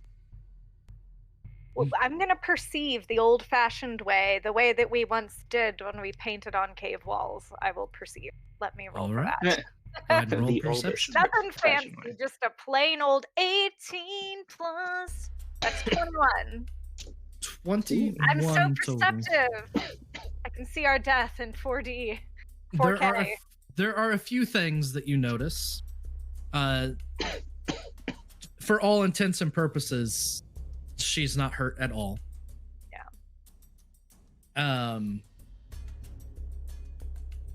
You're able to piece together that there's no way anything cold would be a good idea to use with her, but that seems fairly intuitive. But probably what is most disturbing is as you are taking that closer look at her, she's taking a look right at you. And you feel very exposed, even if you are invisible. Does she see me, or is she like honed in on the noise that I made? With a 21, you feel very seen by her. God damn it. Yeah, gods. It's really annoying True that sight. in her lair, Mhm. the apex of her power, how dare she be aware, like a spider with a web, of the fly? That's very rude. All right. Well, So that's your bonus action? thank Anything you. else? That's great. So Mirth learns that there's no point in being invisible. Not with her. So, is she wearing anything metal? Nope. She's covered in wolf's fur and otherwise is unclothed. Oh, Brahm? What is it? Oh, I was just gonna say, quick strategy point. I don't think we should all be trying to sneak through towards the codicil if we can't get through that door. So I think we're gonna have to focus on her. It's not a it's not bad to stay invisible because if the walrus turns back, he can't see you. So even though he can see you, he can't. Yeah, but in order for me Also- to help with spells, I can only concentrate on but so much. So Oh, I need to okay. drop Well, it So you have to drop it. Okay. in favor of something more I- useful. I wasn't here when you did the cruelty trial, but if either, by my calculation, Brahm or I've just forgotten your name, or your character's name. May or Mirth? May. Or Mirth, Soria? sorry. Mirth. Brahm or Mirth haven't checked. It's definitely not May because she wasn't here for the other two, but No, I think everyone was there. We just didn't do the right thing. Yeah, we collectively So- failed the cruelty Yeah. quiz. I don't know if it's on an Sure. individual basis. I don't know. I mean, it might be, but not in this case. We couldn't do the thing that we needed to do, Okay. unfortunately. So Okay. let's do our best to whamma jam her in an hour and a half. Can Yeah. somebody Astoria, do you feel like inspiring me perchance? Mirth is, I think, gonna suddenly appear and maybe either with any of the bards give them eye contact, like psych me up for this shit. And is gonna try and cast slow on Auril. Okay. Which this is not gonna work. Fucking wisdom saving throw, but nevertheless, let's do this. Although Miracles can happen. they'll have to wait for their turn to give you Right. bardic inspirations. Yeah. You might want to wait for a round the horse for that. Ooh, you're right. Oh, okay. I'll tell you about then. DM, is it okay if I hold my action to do those things when when her turn comes around? Like, wait, when would I be doing that? Sorry. Crunch wise, what would the rules be to make You this can happen? hold. You could- You can hold a spell based on a trigger. So if the trigger is another bard inspires me, I will cast the spell. I'm fine with Yes, that. Yes, that. Thank you. I'd like to do that one. If for whatever reason that doesn't happen, you lose the spell slot. Well, I'm just gonna try and get inspired then. Hopefully, right. hopefully that'll work. So that is your action. Yeah. And then, since I'm really and- annoyingly close, how far away can I be? I'm gonna move because I don't want to melee with a freaking goddess. You are currently I actually wouldn't get too far away. 30 feet Exactly. away from her. Bardic Inspiration is a certain range, and I might not be able to get to you. And also, she can teleport wherever, so I would rather you Oh, were you're within right, range you're that I right. could get to you and do the slamma-jamma. Yeah. Okay. In that case, I will simply move here. So I'll slide a little closer, but conservatively so. And then I will end my turn. Thank you. Okay. At the end of your turn, she will use her last legendary action to teleport to the other side of you. God darn it. I Galaxy Brain. am unhappy. Foxy, was that you? No, that Don't was you me. dare. Oh, okay. I was about to. You almost made me yell at Foxy. He didn't even do anything wrong. That's sass. I assumed it was him. Sorry. Tate? Obrick, I was saying I had Galaxy Brain telling you not to teleport away. All right, yeah. Oh, I thought you were mocking my galaxy brain. And I was like, you sass monster. How dare you? I like to imagine Obrick isn't really phased by something that teleports all over the place, having been in the Fae a bunch, but just like very quickly tracks, draws his war pick again.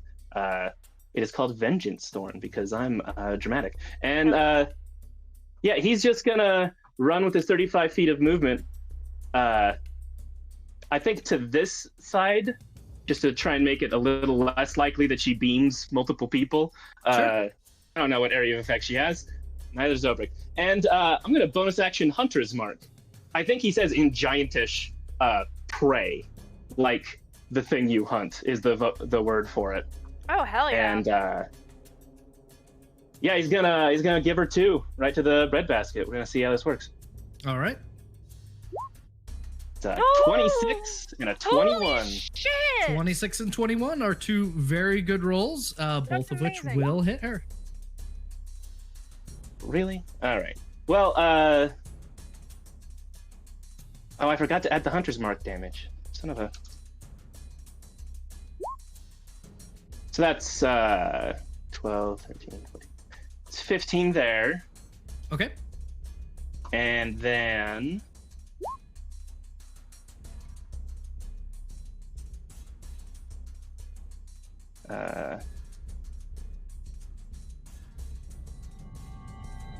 Yeah, it's 10 more. Okay, perfect. Just a bop, bop. Nice. Your pick falls, pierces into the wolf fur that it makes up most of her body, and this bluish, clear blood starts to flow. Gatorade.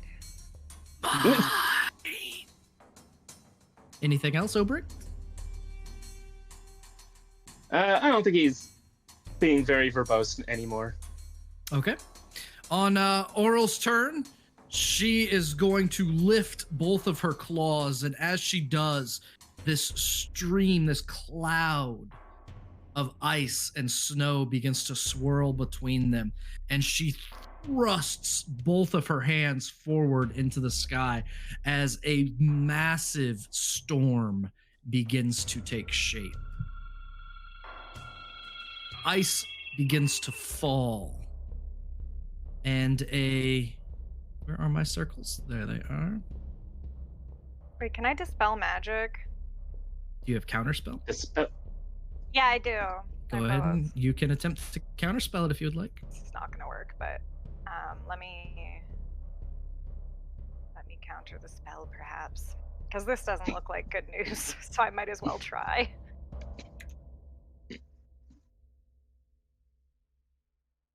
Pardon me while I pull up these rules here. Okay, so I'm assuming this is a spell of 4th level or higher. It is a spell of 4th level or higher. Okay, let me make a check. Let's see, I'm gonna do this at 4th level. So I need to make, that's 15.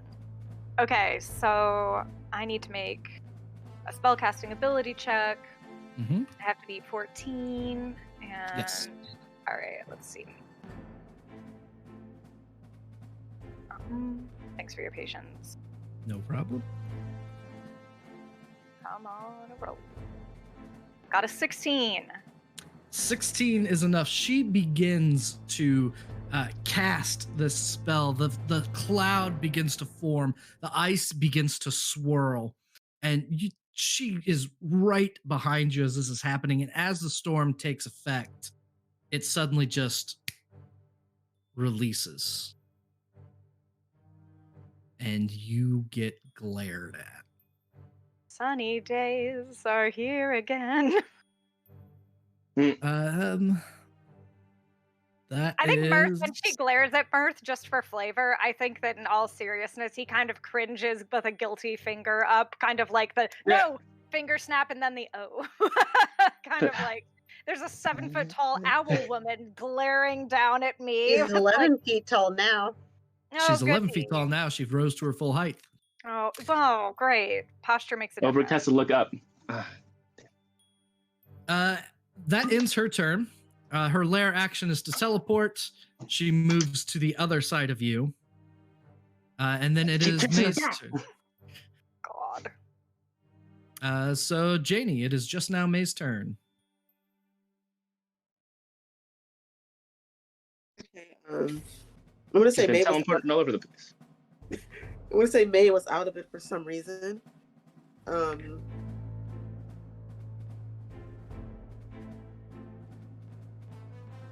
So the plan, just for a refresher, not much has changed. The plan was to head down to this door, see if you could get to the Codicil of White, and kind of go from there. So that was the plan a little while ago.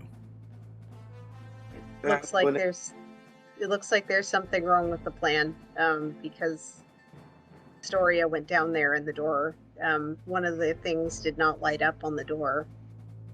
So looks like we're probably gonna fight the lady. So she can. I'm still down for having everybody check to see if they make different words light up, just to see. But,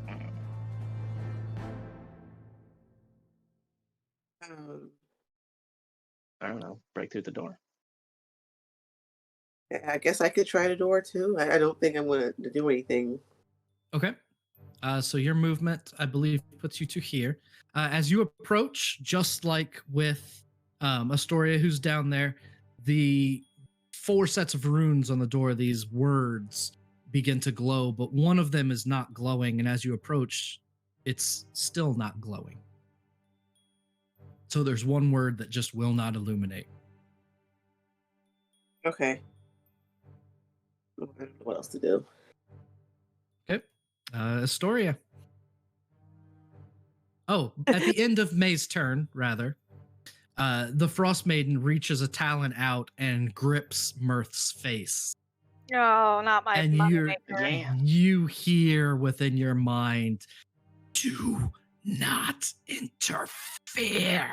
And her talon gets colder and colder and colder. An 18 to hit. Oh, that hits. You take 14 cold damage, and you are unable to take reactions until the start of your next turn. Okay. Oh, that's a scary one. Oh no. But We've been relying your on re- reactions. Your reaction is gone anyway because you counterspell. Yeah. So that's 14 damage. Great. And now it's Astoria's turn. Okay.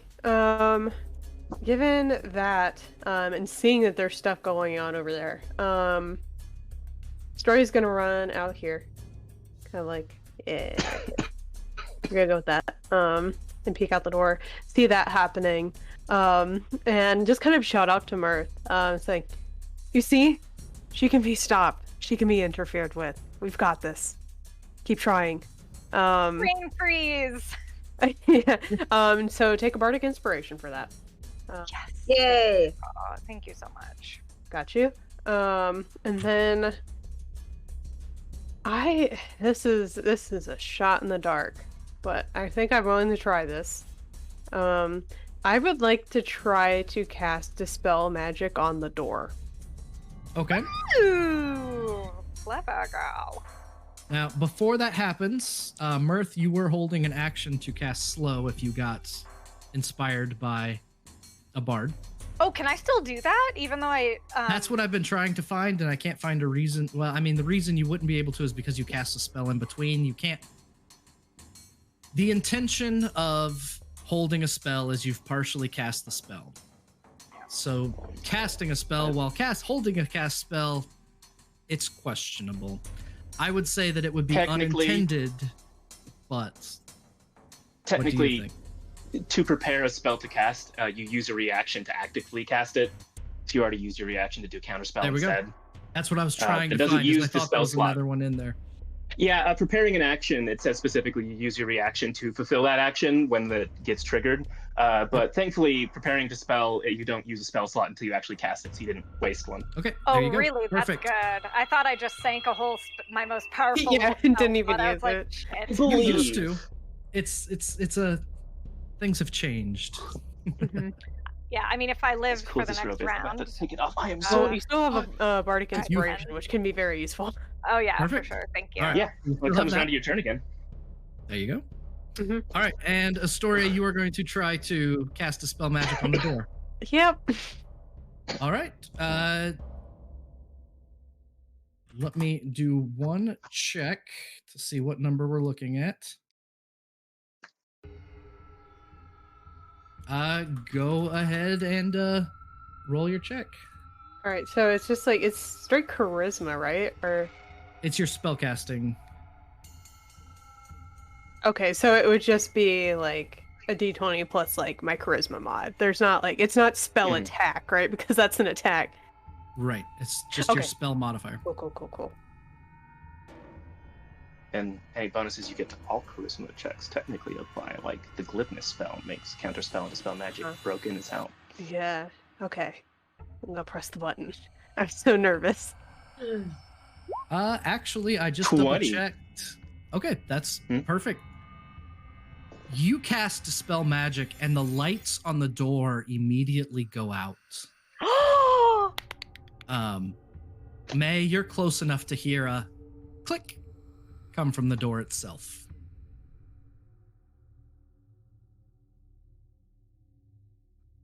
Oh shit. Oh shit. Hearing that click at the end of Astoria's turn, the Frostmaiden's going to teleport. Yeah, she gonna be No. mad.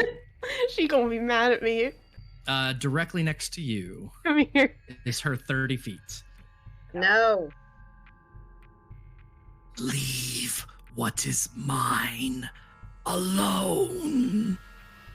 Brom, your turn. There's an angry cat.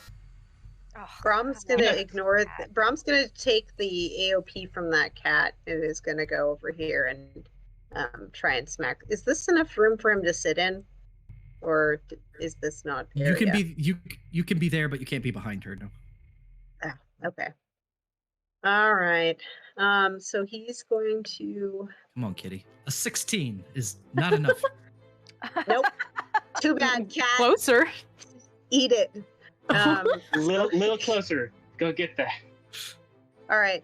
So he's going to attack twice, and he's going to use. Did he use his branding smite yet, or is he just holding It's it? still up. All right, he's going to use that, and he's going to use his normal smite at level 2. So let's go.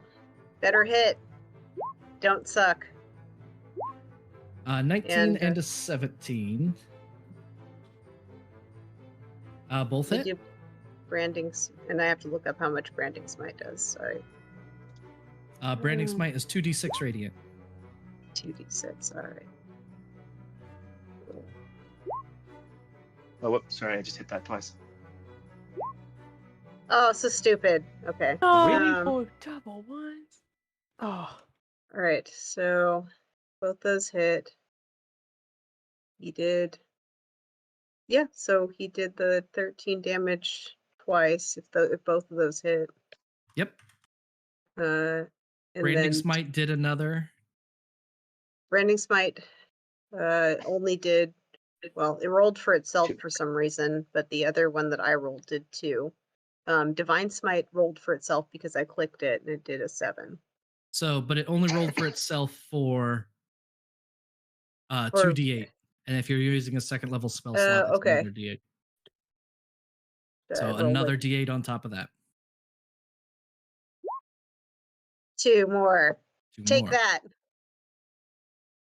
She's looking quite hurt right now. The sword slashes and the radiant damage. Oh, the radiant damage. 1 second. Hold, please. Uh-oh. Yeah.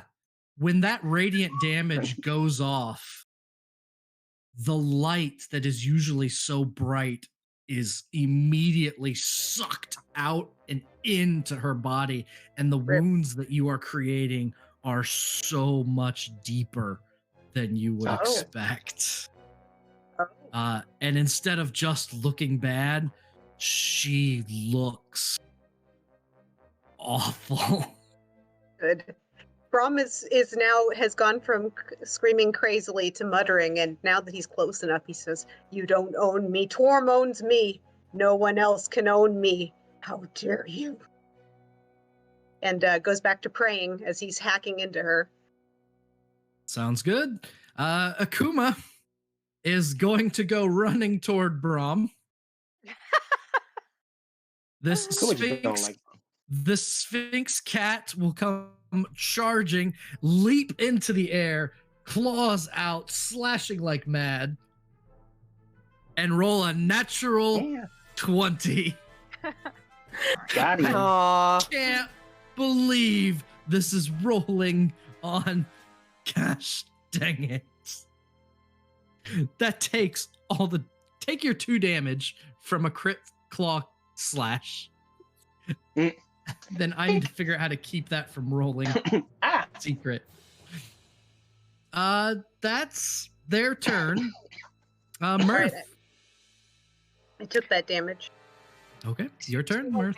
right in like the crack of the armor. Mirtha's gonna have a go at.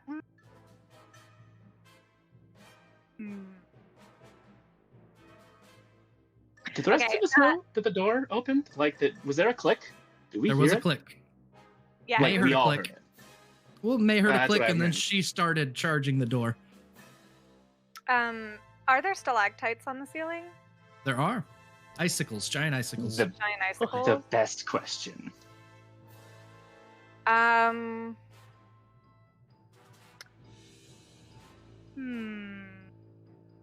Good to If know. you're worried about hitting I'm not worried. friends, I might be able to do something to get her not next to friends. For very temporarily, since you can teleport all the time. Yeah, I mean, I don't know if I'm gonna pull a Mulan. I think I should try and do the slow, even though it's unlikely. I still think it would be like amazing if it did work. It'd be extremely But- useful, yeah. But the camera does see Mirth kind of lift his nose to the air, and he's scanning the ceiling for fragile things and looking thoughtful about it. Mhm. But I'm gonna Imagine go that ahead- moment Obrick looks up, is like, no word conversation, like, Maybe yeah. possibility. Table it. Mirth is going to have a go at slowing her, so she needs to beat a 15 wisdom. Okay. As you start to cast slow, you've cast the spell before. You can almost feel the magical effects settling over your audience, so to speak, when you cast. Oh god. And as you cast slow towards her, you can feel the spell rebuffed by her very presence. Darn. She only ended up with an 18, but she does save. Alas. No cutting words. I was debating that. Because I don't know what Mirth's DC is like at all. I don't know how close that is. It was a 15, so she beat it by 2. If you get higher than a 2 on cutting words, we could slow this woman. I'm gonna try it. 3. I'm gonna try it. I think it could be worth it. Yes. As Mirth's spell starts to settle over the Frostmaiden, you feel it not taking root. So Astoria, you quickly add your magics to it, enough to make Auril fail. But Auril waves a taloned claw and uses a legendary resistance to succeed instead. Yeah. Okay. Hey, we got one of those down.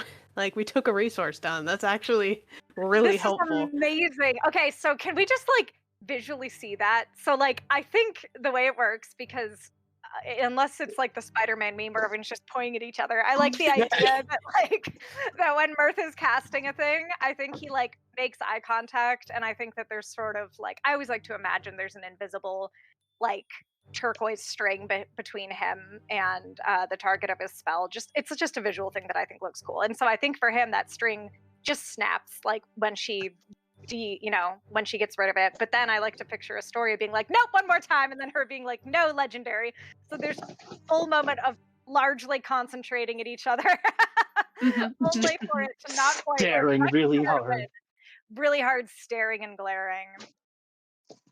The spell dissipates without effects. Anything else, Mirth? Mirth gets out his crossbow.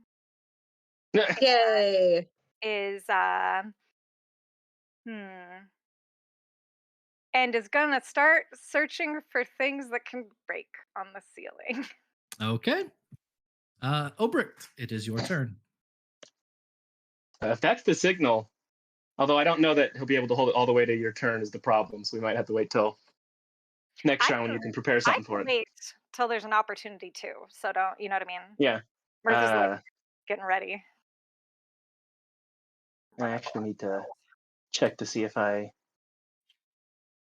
Yeah, you can make it there. Obrick is gonna just, again, run into this little corner. Man, he is drawing and stowing his weapon, it seems like every turn, but this time he is going to stow his war pick. And just as a little experiment to see if she really could see this invisibility, he is going to, somewhere in this run, as a bonus action, just become invisible. Sure. It's not a spell, it's just a thing for bugs get to do for a bit. And going to see if that gives him any kind of advantage, as then he is going to, for his first attack, grapple Auril. You try and grab her, and she is ready for you. So she definitely can see me. advantage at all. She definitely can see you.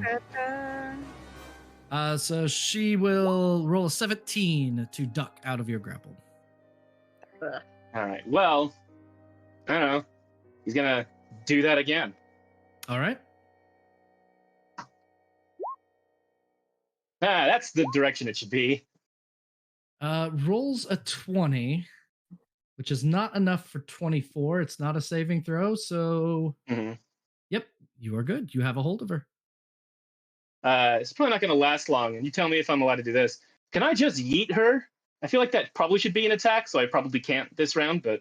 So you would be able to yeet her as basically another grapple check in order to toss her. Yeah. So you've used your 2 attacks, so you are done with your that's why I wanted it to work on the first one, so I could just huck her across the room. Brom wants to hit her again. Anything else? I think that's it. That's all I got, yeah. All right. At the end of your turn, she is going to use a legendary action to teleport down here by May. Shit. No. Right at the door. And then for her turn, she is going to begin casting a spell again. No.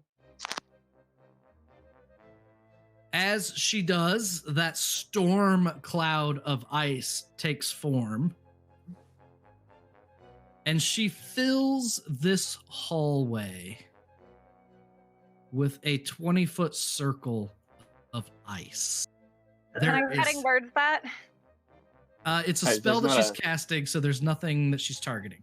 And I used a reaction to it, so I can't counterspell it. So you also use your reaction. Unless May has counterspell. I don't think May does. 20, 25, 30, 35, 40. Hey, I got that right the first time. Do it. You say counterspell? Wow. Okay, let me check. Ooh, yeah. Check your spells, May.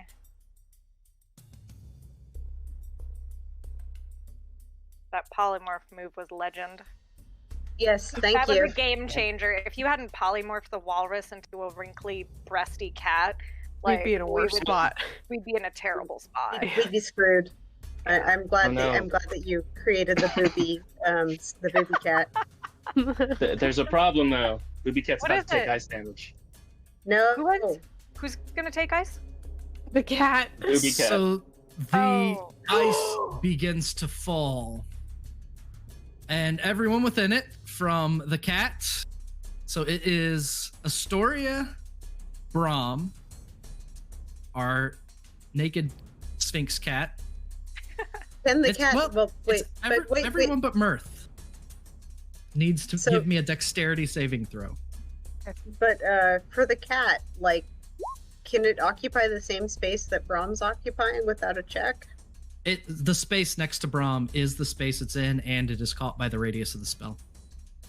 On the bright side, a huge creature can't fit through this little hallway, I don't think. What have you downside? Mirth's on the other side. Dexterity saves from everyone but Mirth, so I still need one from May. I don't. 18. 18, and our cat. Oh wait, it's a cat now. Cats have much better dexterity than giant walruses. Ooh. 17, which is enough to pass. But still gonna take half. But it still takes half damage. And becomes a walrus again, because it's cats don't have a lot of HP. So that is. I'm gonna double check that Hex saved. I don't think I did. Did I? Yeah, you had a 15. Oh no, she's a 21. Oh my god. I was like, yeah, it's a god. I really So- doubt a 15 was gonna make it. The cat fails, and then Janie, what was May's dexterity save? 18. Again, it was 18. All right, also fails. So the only ones that pass are Brahm and Obricht. The damage People who need at is least. 2d8 and 4d6. Oh no. Yeah. So each of you that failed take 11 Okay. bludgeoning damage. You that succeed take 5. Okay. And then you take 13 cold damage. Okay. And those that succeed take Well, 6. shit. And then I have that as well because I'm resistant to cold damage, I believe. Oh, hey, Perfect. so am I. I forgot about that. Perfect. Yep, you're resistant.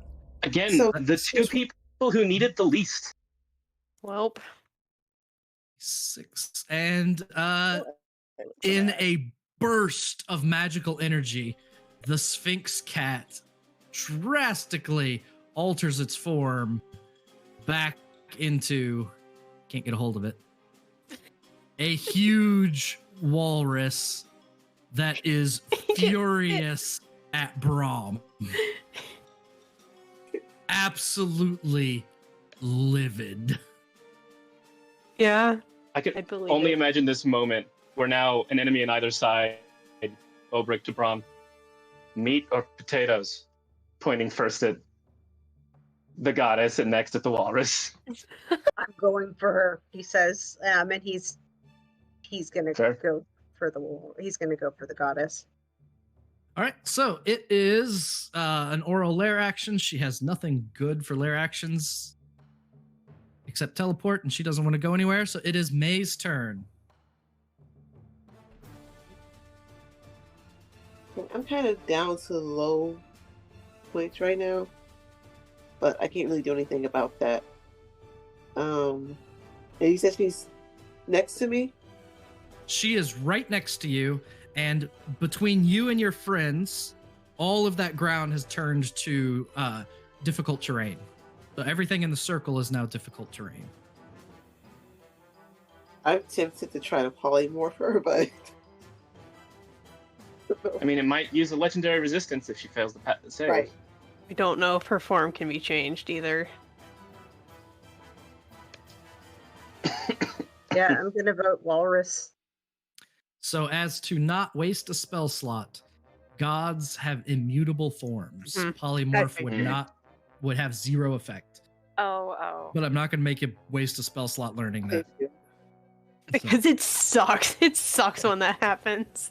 no, so It also seems like something her specifically as a goddess should have, considering her whole deal. Yeah.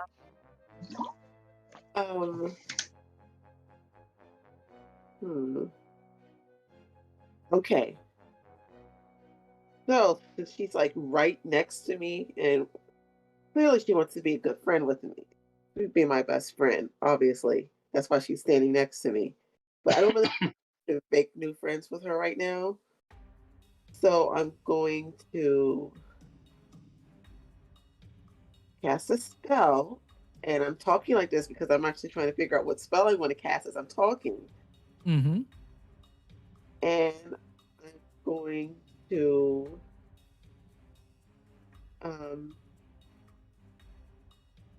she's a lot taller than me, correct? She's 11 feet tall, yes. Yes. So I am on myself. I am going to cast Alter Self, Okay.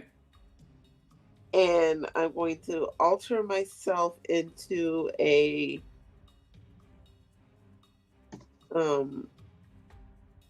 want to get smaller, like, what is that creature called? Oh my gosh, my brain. You know what? For flavor, I want to shrink myself into another walrus and So use my movement to slide out through her. Like, if she's standing there, can I get around her legs? So alter self specifically does not allow you to change your size. Okay.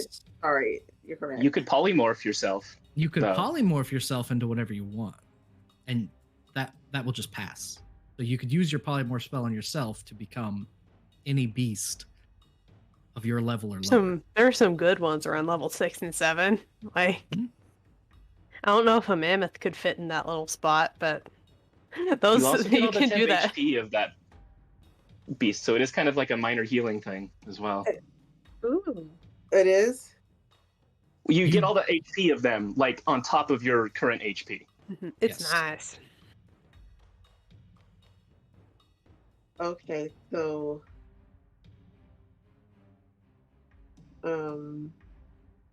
I'll do. I'm gonna use my last one. Okay, what are you going to change yourself into? Actually, I'm going to just. Can I use it to give myself flippers? You can turn yourself into something with flippers. A seal? A sexy walrus to lure Akuma away from his So, things. Alter Self will let you give yourself aquatic adaptations. I'd let you use Alter Self to give yourself flippers, but I'm not sure what you're trying to accomplish. I can help you with that if you let me know what you're trying to accomplish. Fly away on ice. If you just want to get away, you can turn yourself into some kind of small beast and skitter away. That's probably an option.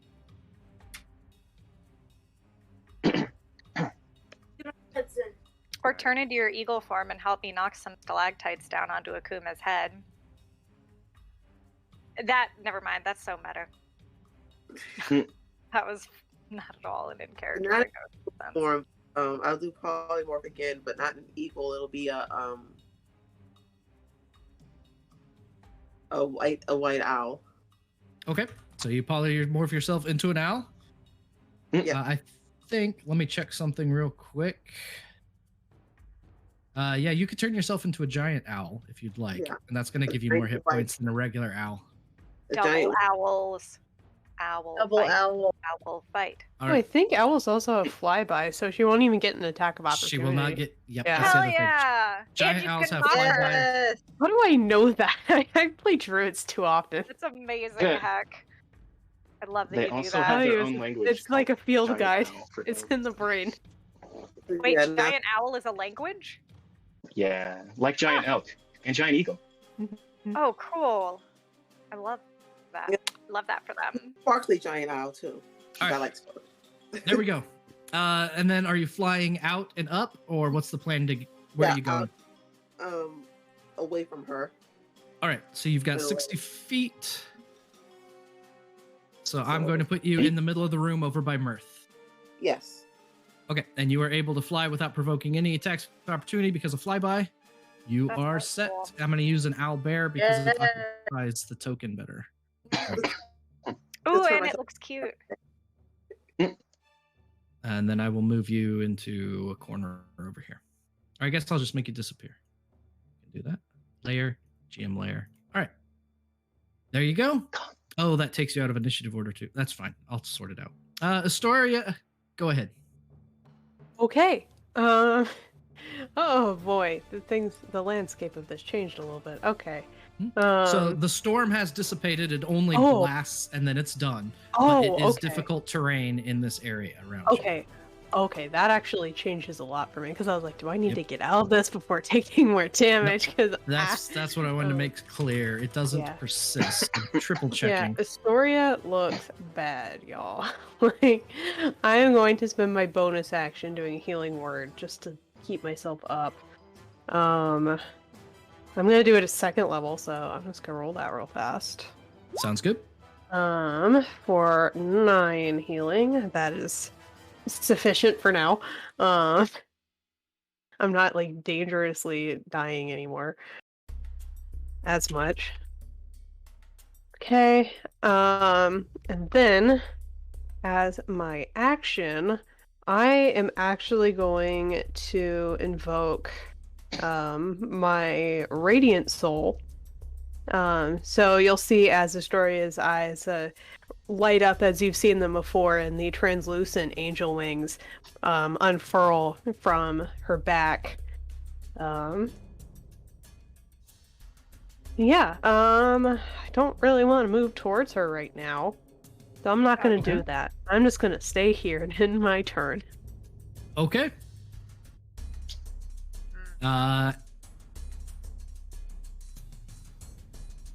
Yeah, she's fine with where she's at too. Brahm, go ahead. All right. So what does difficult terrain mean to me today? Half speed. now. Every square costs 2. So instead of, if you have 30 feet, you can only go 15, which is 3 squares. All right. Dash. All right. So if I dash, I use my action though, right? Mm-hmm. Correct. So unless you have something ranged. No. But what he can do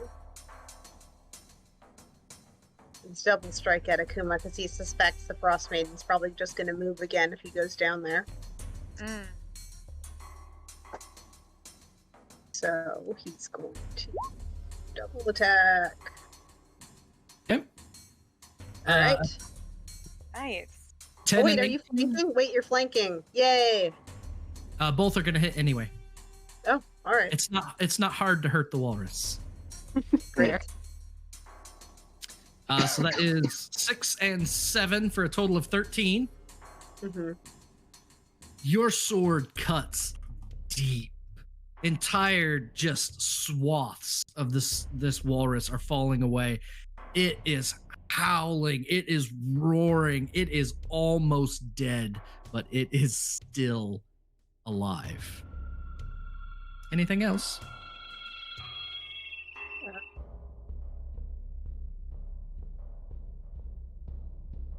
Bonus action is all you have. Yep. Brom is going to bonus action.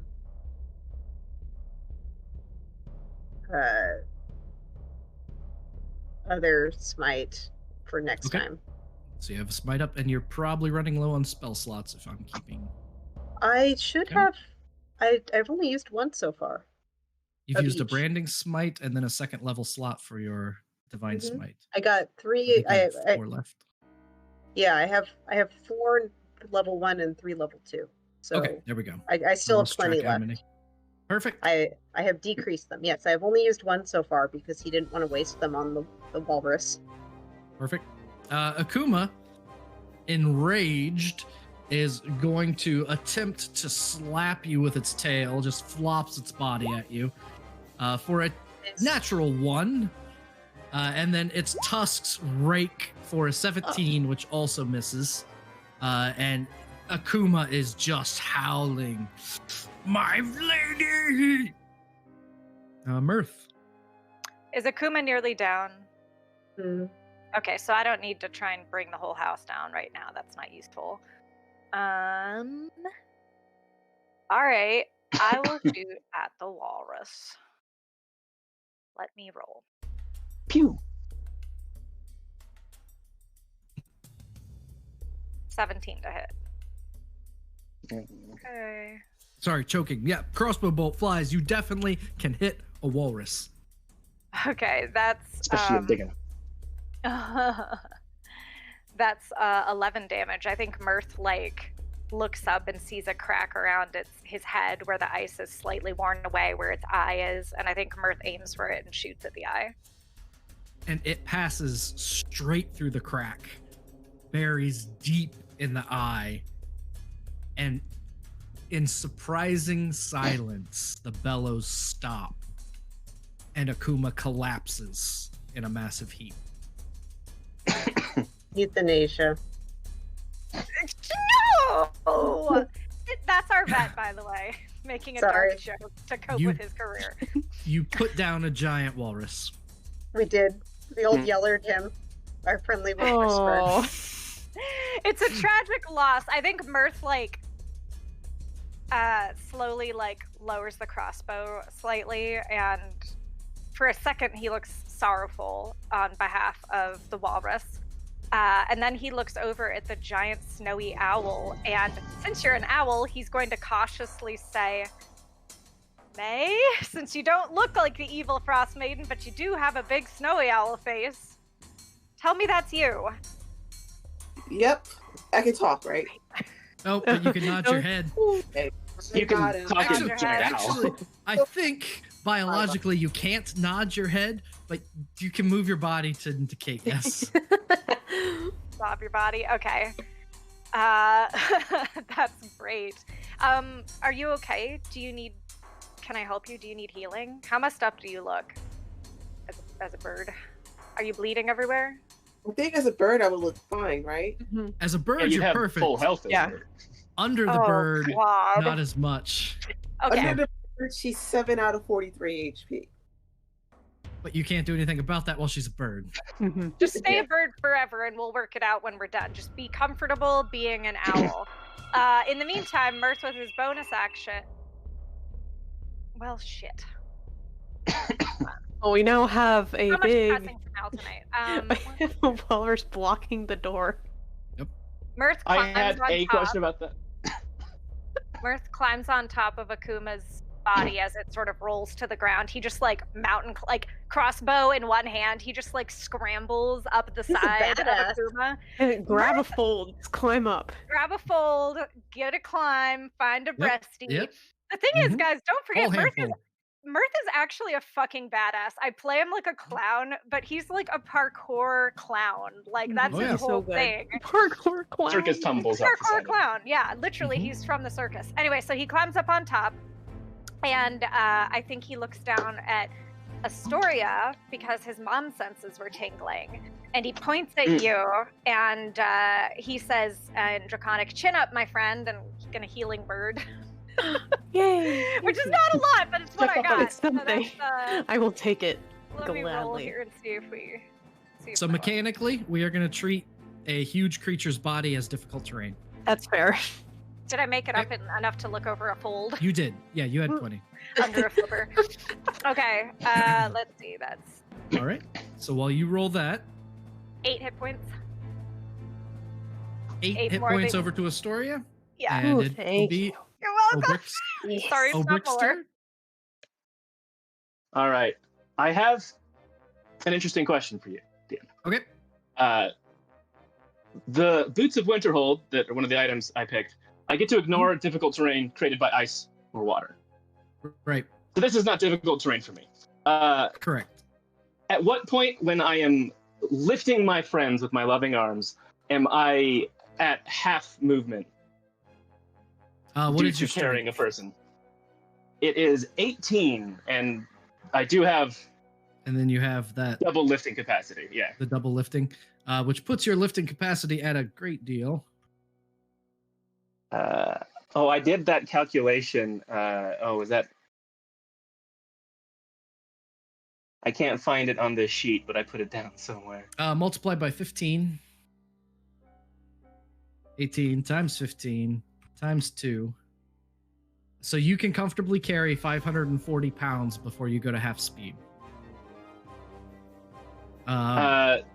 Brahm in full armor, I'm not lying, is probably 300 pounds. Yeah, that makes sense. So the question is then to Brum, who the player's not here, he's not. But then also Storia would be like sort of nodding towards Auril. Closer or farther? Sir. And Brahm says I closer. assume we can You say don't Brahm. have to ask. Yeah. Brahm says closer. So we'll now have to put his shield away very quickly to do this. We'll grab Okay. one in each hand, lift. So, with all of the recent swapping, I will let you drop your shield rather than put it away. Well, see, I didn't have my war pick out this round. I'd recently tried to grab her, if you remember. Right. I you put it the away war last pick- round. You swapped again last round, so you've swapped stuff twice. But just every round you can stow or draw Okay. one weapon. That's fine. So I can't do anything else this round. I can't have no weapons in Okay, my I was hands. gonna say, I but think all you could do is, grab them and go. once, yeah. So yeah, this is it. And grab both Brahm and Astoria, and I'm gonna walk them 35 feet through this ice. Okay. Whoa. I can lift 500 some odd pounds before 540. I am half my movement speed. Yep. So Oh, yeah, that's cool, actually. He's going to walk with his icy boots across this and put Brahm here next to Auril, but we'll put Astoria behind himself Okay. because he doesn't want to put Astoria within melee range of the goddess. But I think that's all I can do, because technically it'd be like one grapple check for one and one grapple check for the other. Yep. That's badass. All comfy? That's all I got. At the end of your turn, Auril is going to use her lair action to teleport. No. Cool. Okay. She will go to there. On her turn, she is out of good spells, which is the saddest thing I've ever done while looking at an enemy's character sheet. Oh. And is going to cast Chromatic Orb. Since Mirth just took away Akuma, something that is hers, and taking something of hers is a big no-no. The Frostmaiden's going to turn and go, you, and send a ball of ice out of her talon straight toward Mirth. 16 to hit Mirth. Yes. So that is 16 cold damage as this chromatic orb blasts against Mirth's body as he reaches at the top of this massive beast. I feel like Mirth completely and understandably loses his footing and is like knocked back into the like squishy walrus body with like a kind of a noise, like pretty bad. So It's weird that it feels like the cat's body and the walrus body is kind of made out of the same stuff. Kind of the same stuff. Like hairless flaps. And then that is all of Auril's turn. Auril's lair action, the only useful one is to teleport, which she does to here. May, you are a giant owl flying around. You watched Akuma go down, and you just saw Auril teleport twice to make it back into the main area of the ice rink. I fly back to You can fly back if you want. That's fine, yeah. Were you chanting owl fight? Yeah. So the plan, just fly back to where you were and to where the other ones were? Yeah, because I can get the book probably. Okay. So we are going to fly the giant owl, or the large owl, back in. So Mirth, the owl, circles around and swoops back into that entryway. Anything else, Al? Or anything else, May? Yeah. All right. Astoria, your turn. Okay. Well, given that she's gone, can I see Mirth at all?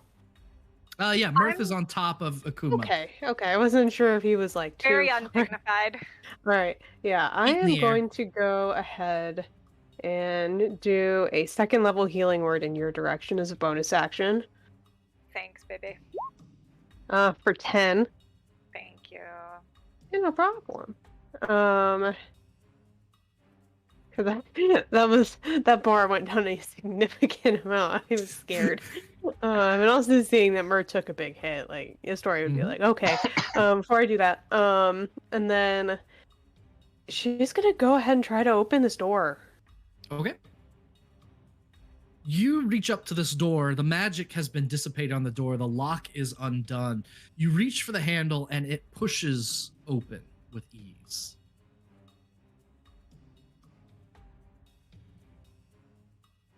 Inside the vault itself, there are 3 tablets of ice. Each are about 10 feet tall, 7 feet wide, a foot thick. They stand upright, carved from they almost seem like an icicle formed in reverse, rising up next to another door in front of you. Each of these has a word carved into them, and this time it is in common. To the furthest left, it says, "Compassion makes you vulnerable. Let cruelty be the knife that keeps your enemies at bay." The second one says, "Exist as long as you can, by whatever means you can. Only by enduring can you outlast your enemies." The third says, "In solitude, you can understand and harness your full potential. Depending on others makes you weak." And then the very last one says, "Every flake of snow is unique, and that which is unique must be preserved." And there's a second door in the middle of those pillars of ice. Okay, so I just moved 10. Okay, so yeah, I have enough movement to get up to the next door. Okay. This particular door is much less ornate. It seems to be what would be a heavy oak door if it was carved from ice itself. When you reach for the handle, it too is cold to the touch, bitterly cold, not enough to hurt, but enough to remind one who would reach out that this is hers. You opening this one? Yes. Okay, so 2 doors, that's it, and you're out of actions and movements. Mm-hmm. You open the second door Sorry. and see a domed room engraved with a giant snowflake far above. There are 2 images of towering women on either side of a door on the south wall. In the middle of this room, there is a 5-foot-tall, claw-shaped lectern with a white book resting on it. Brom, it's your turn. He's moved so far away. It really did, though. Well, Don't worry. something She tells might me. come back this way because I opened the door. Yeah. I can only hit her once if I hold my action, right? Yeah. Once might be all you need, though. All right. Well, if she appears anywhere near, I'll resolve to hit her because I don't want to chase her way over there and then have her teleport behind us. Save your Or action just to get play bop it. closer to the one who's gonna get the book person. Yeah, she might. What's she gonna do? What? She might teleport over to where Astoria is looking frickin' theatrical and cinematic as shit, running through Icy Hall, throwing open doors with the sound of battle behind her, which is, I cannot get that cool image out of my head this entire time. Walking through with I also have my wings right now too. Like it's Yep, the wings are up. whole thing. Yes! Mm-hmm. Refracting Radiating off light. of the crystals, like in the Mhm. darkness. You realize that you're in the opening credits. This is like a scene in the anime opening credits that all of the Mhm. viewers have been wanting to see where the hell it's coming from, and this is the scene because Mhm. it is. Chef kiss. Okay. And it I was think... done as a tease too. So what you saw in the opening credits is the sparkling of the light rather than the rest. Oh, So it's that little detail. okay. I think I know what I'm gonna do. Wait. Okay, go ahead. I think I'm gonna have Braum move behind Astoria, or Okay. next to Astoria, and then hold the action to whack Auril if she comes nearby. With his smite he saved up. Okay. So I'm ready. he's gonna double smite her if she comes close. Okay. Akuma's dead. I'll just leave him there. Oh. And Mirth, it's you. Yeah. Get in here. Getting in Let's there. get out of Okay. there. I am not getting anywhere. I'm getting comfy. This is like a leather sofa that you find on No. Mirth is going to cast Dissonant Whispers at 2nd level, and she has to make a wisdom saving throw and hopefully not beat 15. Okay. Wisdom saving throw. Just like before, the magic is resistant. It doesn't settle in the way that you are used to it settling it in. So she rolls with advantage against a 25. Alas, all that whispering never made it out of Mirth's mind. I think he feels her deflect it, and he makes a furious noise under his breath and is going to give a... Oh, I know what he's going to do. He's going to... Where are you all at? You guys are moving all around like crazy. We're all down here. You're all down there. Can I even see you? Probably not. Yeah, you can see us. everyone. You can see But an can I owl see you at the enough very to- least. Can I inspire you? Let's see. I think Bardic Inspiration is 60 feet, but I'm going to double check. It is. It is. Yeah, It's so 60 feet? Yep. Okay. I still have one I haven't used, embarrassingly. I could have. You do? Okay. Should've. Yeah. Okay, I was about to give you one. Yeah, use them. Give me just a minute. Every move counts, so I just want to make sure that I have an opportunity to try and help, but I'm trying to think about what would make sense. Absolutely.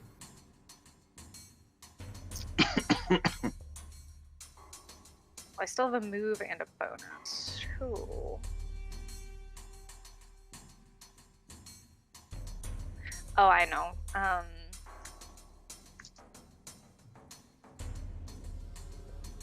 Wait. Yeah, I can still do that. Obrecht, how bad are you looking? Let's see. Oh, you're A small bit better than 50%. okay. Well, the healing I can do is kind of pathetic, so maybe I'll forego doing that. Mine is Okay. like a band-aid. So what I'm instead gonna do is, she is currently over here. All the Yes. action is taking place here. This circle is a blizzard that has ruined and made the ground difficult terrain. Correct. Yeah, it doesn't do damage, but It's just difficult as hell. Okay. Mhm. Well, Mirth is going to. Oh, I know. He's going to use his move action to try and take cover behind the side of the body of the walrus. All right. It might not work. She'll just teleport, but he kind of goes hup and does like an army roll over it on the other side, and like hides behind a. And I Perfect. think that'll just have to be the end of my turn. Okay. At the end of your turn, she will use an action to teleport Ah, please. to line of sight there. Why? You're Oh, so mean to me. Obrick, go ahead. Oh, you're so. oh baby, I can make it. All right. Obrick's gonna draw his shield because it doesn't have that on. He needed it temporarily, and he is going to use Misty Step as a bonus action to teleport 30 feet to like right at the edge of the very large walrus. And then this, again, just huge dude with only one free hand is going to jump over the whole walrus and still manage to make it here with 35 feet of movement. Holy shit. So just So, teleport barrels over this. Obrick has a climbing speed. This is something that's essentially being climbed. I'm all fine with it.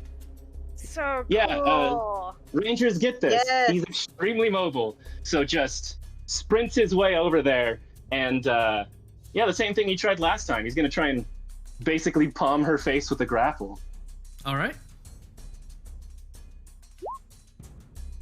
And you know what? I'm gonna roll the. Unless I can do it after her check, I'm gonna roll the. No, you Bardic don't do it Inspiration. after. You do it before. So. Yeah, then I'm gonna roll the. Oh yeah, let's see her beat that. A 4. She rolls a natural 1. Ooh, natural one. Oh my god. Now you tell me if this is another grapple check or not. But as he's holding her, and because she is very large, I do have to imagine that this is more like an over-under shoulder, like he's just braced the shield against one side, holding it. He wants to power bomb her into the ground real hard as an attack. As an attack, I am fine with that. Go ahead and roll essentially just a normal attack. Yeah, right. Do you have a preference between a D6, D4, or D8? None at all. You don't have a weapon out right now, right? No, I'm just using one of the weapons Okay, any of them's fine. as like the Go ahead. model. Yeah, Yeah, that's a 19. It's just a flavored attack. 19 will hit. All right. She is going to take the Hunter's Mark and Dreadful Strike damage, and then whatever damage you think the like 100 or nearly 200-pound Obrick with his 120 pounds of gear landing on top of her is going to do. Mm-hmm. So go ahead and roll your normal damage for that. She only has 12 hit points right now. Oh, so just the regular like If this was weapon a and regular the attack, extra. Yep, go ahead.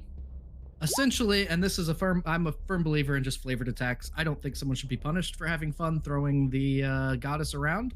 So you are just attacking her in order to do damage to her. Mechanically, you have a weapon that does that, but you're doing it in a more fun way. Yeah.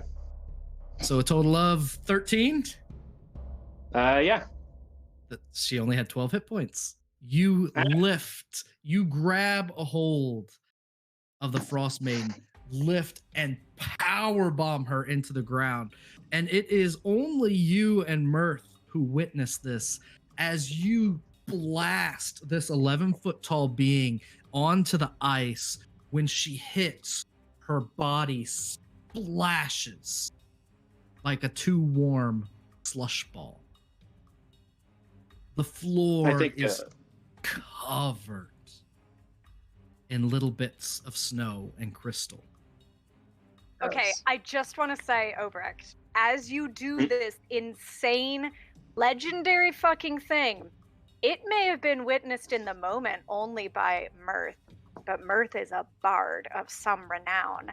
And as this happens, a song springs forth, fully formed with lyrics and music into Mirth's mind. He can't believe what he just witnessed as you John Cena'd a deity into the eyes. Yes! The tune is anyway, so yeah, no, but like, very much inspired and amazed. Yes! And that moment and is not completely going... unaware of this. Oh yeah, sorry. No, this moment's going down in history. Very cool. I just want to put that out there because that was extremely cool. And I do think if he gets like, oh sorry. Go ahead. Was it JD? I was asking May couldn't see it. Oh, that's right. You're flying. Yeah, you can see it. You're flying up there. I forgot you were flying, so you're up in the air. Yeah, you're fine. And I think that like the only words he says, even as he's like there, I feel like he gets the sense that it's not over here, and just, even you cannot make nature bow to you. The sun will return. I promised. And it's quiet, like to himself, because he understands if the goddess is still around, she can hear that.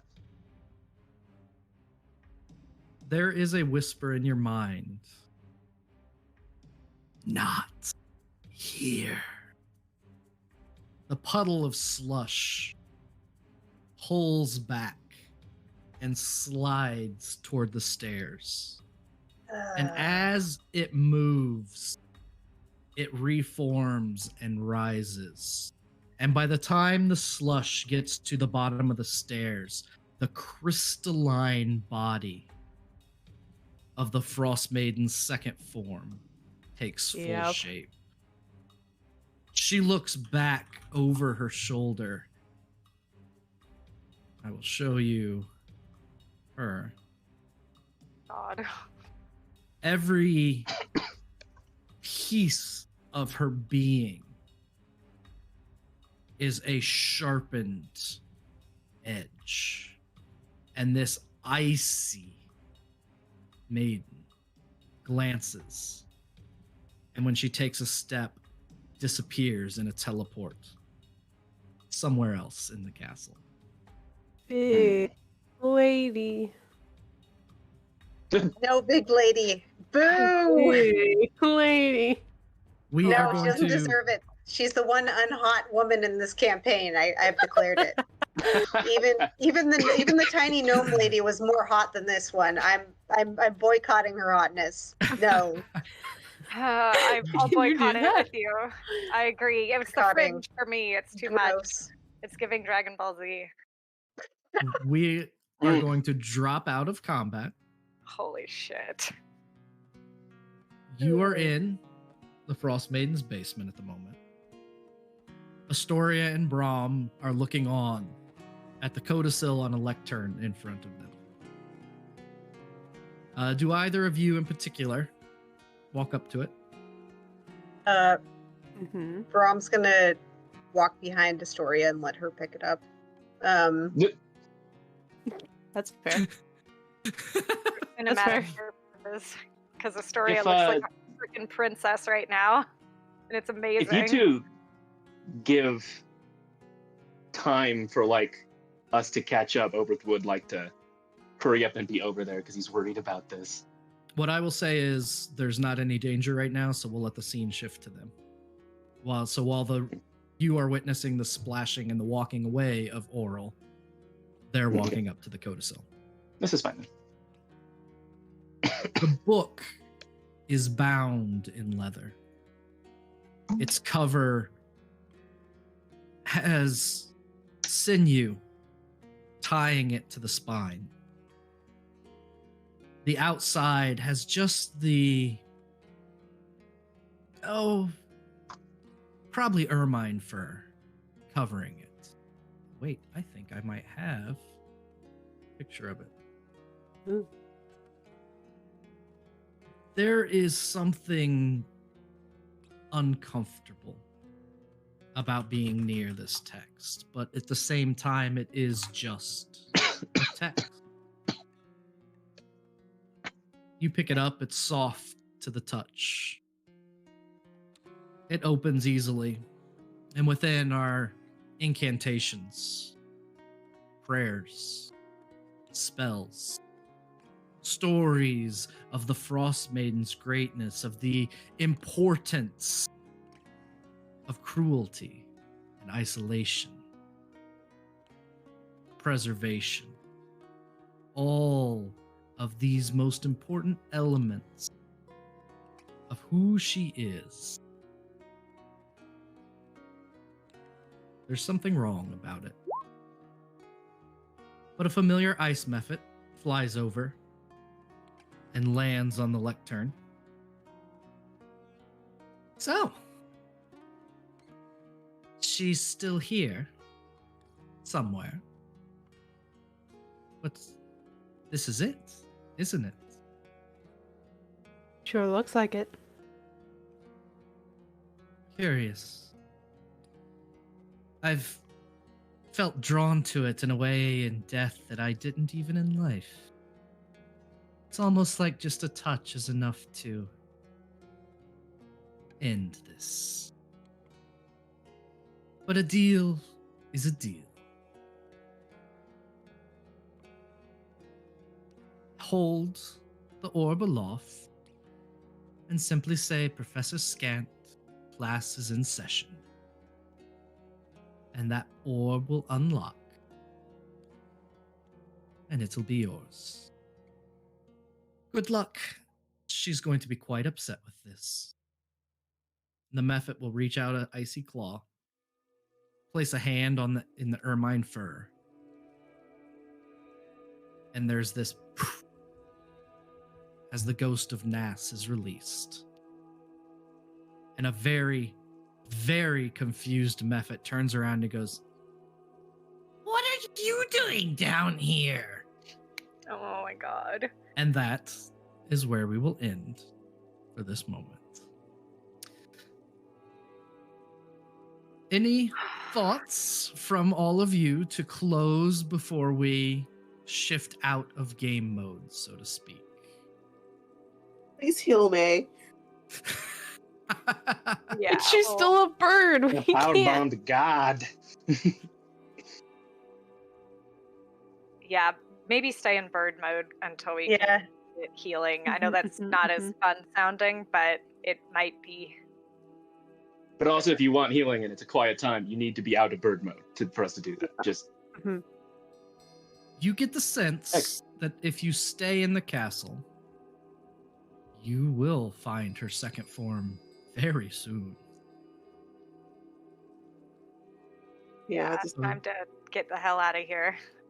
Yeah, we did what we had to do. Yep, we got what we needed. Bye. Break a window and get out of here. Fast travel. With But, that, go ahead. Yeah, actually, I do want to add something just to the denouement here because it was There a you go. really freaking cool battle. Mirth sits down, like legs plopped out on either side, just totally exhausted and looking beaten and bruised, and he's still like he is able to tear his eyes away from the magnificent, badass, heroic figure of Obrecht to like the freaking icicle giant woman that just slinked up the stairs, like. And I think maybe, I don't think he sees what's happening with the rest of our friends as they get the codicil over there, but maybe there's like some light glowing through the hallway in the distance, kind of like from his perspective, indicating that moment when the others, specifically our new main character Astoria, grab forth the codicil. Mm. Heck's like, no. No. I'm not a main character. No. Let me write my Definitely a fanfiction. main character. My friend fiction. Perfect. I love that. You all reconvene and head out. The castle itself towering over you behind. Yeah, go ahead. Oh, sorry. Before they leave, Rom's gonna do a thing. He's unfortunately, he's gonna go up to Lane and cry, and ask how this could happen because he had a family. And then he's gonna circle around and not really say much, but be very upset about this over here. And then he's going to make rounds and cry over here. And then he's going to make rounds and cry over here. And then he would curse the goddess. Probably not a great idea. And would leave with the others. Because there's nothing they can do to reverse this, and he cannot carry Azarus. He could maybe carry Frozen Neo.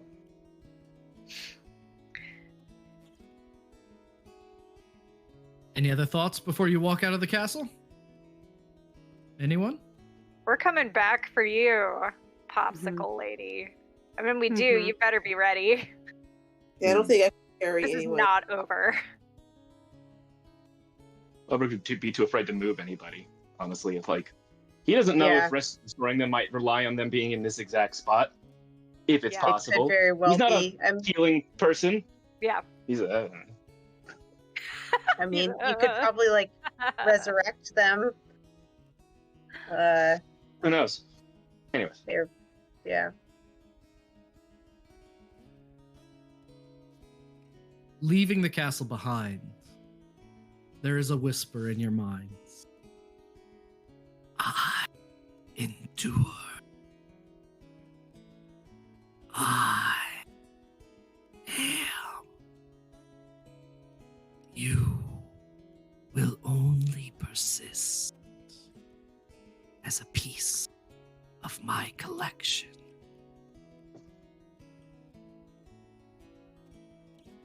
And then I'd suggest running as a storm begins to build. Oh. And that is where we are going to end our session for this evening and this particular story arc, which is essentially season 3-ish of Cold Hands, Warm Heart. The Frostmaiden has been delayed, at least. It has been some time, probably 2 months. A lot is different, and what you all immediately do notice is the aurora are green in the sky. Thank you, everyone, for joining us for this fantastic game. A big boss fight from start to finish. Hope you enjoyed being a part of that.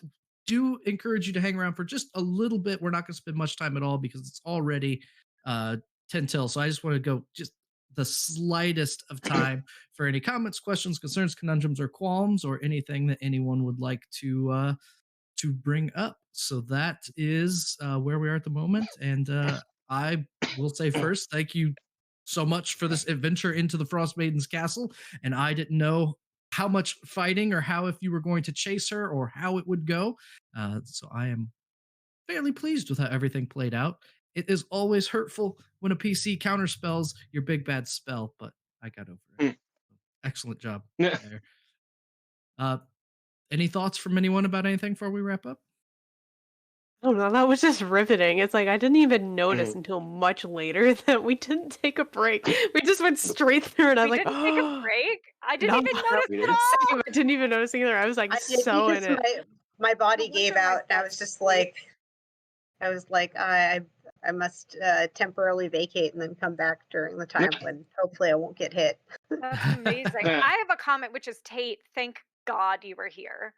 Yes, thank you, Tate. A freaking difference. Thank you so much. Your strategy and quick thinking as a player was fantastic. On a player level, I'm impressed. Like in terms of like strategy in D&D is a thing that you like. People who love doing it, you can tell, and I can tell that this is a strong point of yours as a player. I could see the gears turning, and you'd be such a pain in the ass if I was DMing for you, and I love that.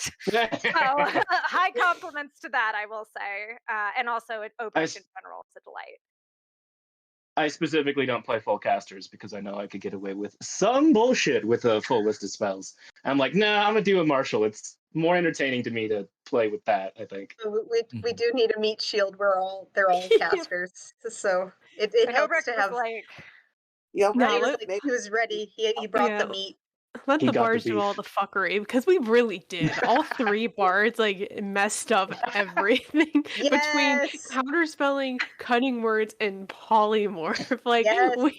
We did Oh, yeah. exactly We changed what the we were landscape of that born to field. do. Can we discuss did a great. fantastic polymorph that shut down the God, second arm Jamie. of the boss fight? Uh-huh. Cheney, you freaking genius! When you said that, oh my god, you genius! That is such a great way to cripple a boss fight. Oh my god, that was brilliant. Also, Al, excellent choice. Mwah. Thematic and strategic and everything. For your second polymorph, so good. Yes, Oh yeah, thank the owl. you. Yep. Yeah. The, You guys, Yeah, thing I that's no, I kind of was gonna funny. say So you guys were essentially, MVPs. so Janie, just so you know, I mean, the walrus has 2 attacks each turn that are quite significant. They missed because it kept going after Braum, but they're +9 attacks when half of you have an AC of like 15.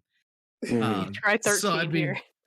yeah. So I mean, it is a lot of beatdowns were avoided. So Well, he was like really getting people bad. I mean, even with the one strike he got, sometimes it seemed powerful. yeah. The intention of him was to slide around and knock people away from the Frostmaiden. And I found out that her teleporting a million times, which is she has a lair action to teleport literally anywhere she wants on initiative count 20. And then her legendary action is a free Misty Step. It's just a free 30-foot teleport. So she just went everywhere I didn't need it, but I didn't have the option anyway. So thanks for that, Janie. I'd say she needed it. Honestly, it made her harder to pin down, like for the big martial people. Oh Yeah, yeah. You have to keep running around. Like if you like, really picture it, Back he just here. rips that everywhere. That's what I was thinking. Is her zapping around is, I mean, I think it's fun. I enjoyed it. So I had a lot of fun tonight. I hope everyone else did. I'm going to I'm gonna say one more thing. oh yeah, go ahead. Around as an owl, like as we're running, as her polymorph runs out, she's just gonna keep like running. You're gonna see her just get weaker and weaker. Oh, we'll catch you. Just smaller and smaller. Yeah, you're not allowed to fall. It'll be We will fine. catch you. Okay. We'll piggyback. But if she did fall, she would just be like, I would have get that. And she's going to call her that terrible name that I couldn't think of. No, it's a great thing about catches her, she D&D. falls. Yep, exactly. May can think of it even if Janie can't, and that's what's great about D&D. Yeah, maybe Yes. think of something that mean, but it was really mean. She deserves it. She did. Well, we will go around and say who we are, where you can see us next. So why don't we begin with Heck, and we'll work our way out of here. All right. Hey, everybody. It's me, Sir Hecklot. You know, as per usual, tonight I played Astoria, the ASMR lore bard. You can find me on all of the social medias at Sir Hecklot, including Twitch, Itch, Twitter, Instagram. I have a TikTok, but I never really check it. But hey, I'm on there.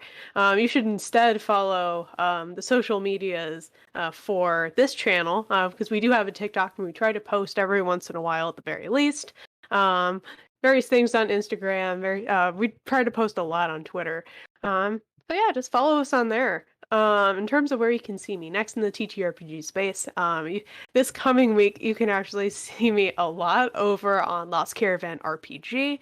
On Monday you can catch me playing Monster Care Squad, where I get to, live my, vet student dreams in TTRPGs. Because we're going to be doing, I think, work on griffins, which is going to be very cool. I'm so excited. On Tuesday, we are returning with Through the Breach, a Weird West campaign that is no dice, all playing cards. And it's a whole lot of fun. We just left on a very dramatic moment. Lots of different fractures in the party at the moment. So if you like the drama, come by. And then on Wednesday, you can catch me back over there for Icon, which is basically the fantasy version of Lancer. So if you like Lancer, chances are you'll really like that one.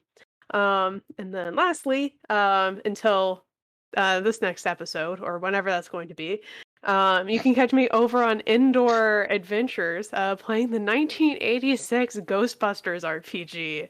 I'm so excited for this, y'all. It's going to be so cool. It is a limited weekly series, so you'll catch me like pretty much every Saturday after the 17th, because we'll have sessions.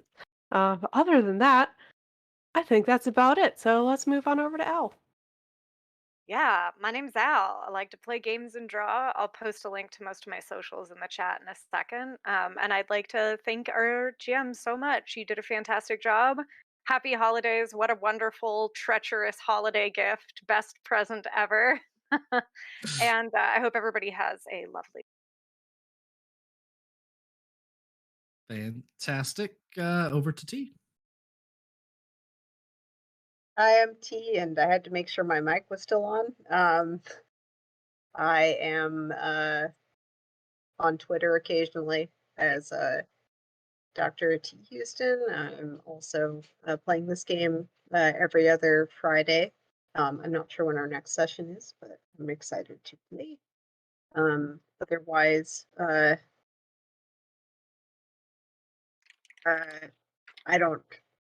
really tired. I don't have any other thoughts in my head, apparently. I guess you can find me on Tumblr if you'd like. And listen, you can enjoy Brahm's antics for however long he decides to live, that madcap man, on the Cold Hands Warm Hearts. Perfect. Janie. I am Janie Fought 7575 on social media, and I think I only have one thing next week. So if you need somebody to jump in last minute, because I just love playing games, it's my fun thing. There's a lot of fun things. I just like having fun and playing stuff in chaos, and I'm going to stop talking because I do this all the time. Sounds great. And Tate, our guest. Well, hello, Twitch. I'm Tate Washburn. You can find me at Tate the Terrific on Twitter and Itch. You can also definitely find us on our Discord. Heck has stolen my normal outro by talking about the social medias for this channel. So I'm kind of improvising a bit. You're fine. I am not currently in anything, but definitely watch for that magic week between Christmas and New Year's, because I am maybe doing a Christmas-themed one-shot. You'll get to see me GM. I'm just saying maybe I'm announcing that here for the first time, because I'm getting maps, which is going to put the fire under my butt to actually finish those. And yeah, definitely follow us on Discord where we talk about all the cool stuff. And that's also where I am going to recruit players for that one shot I just mentioned. And gonna move that on over to our excellent GM. I am LastHPHero. Thank you so much for joining us this evening. We will be out until the next year, so we are not coming back until January 6th. So that is skipping a session for us, but a month away for everyone else. This game is a blast. This table is fantastic. I love the rotating guests. It's so much fun for me. And so thank you for joining us in this journey. We will see what happens as the Cold Hands crew runs away from the Frostmaiden, codicil of white in hand, and what will develop with all of that. I am off everything until the new year also. So yeah, it is the end of Nutcracker season for us. It's the holidays. I have a daughter in a Nutcracker ballet, so we're busy every weekend. So we are wrapping that up and going to be free for a minute. We will see you then. I think that's it. And until we meet again, there's just one rule. Be good. Bye, everybody. Bye. Bye-bye now. Bye-bye. Bye-bye.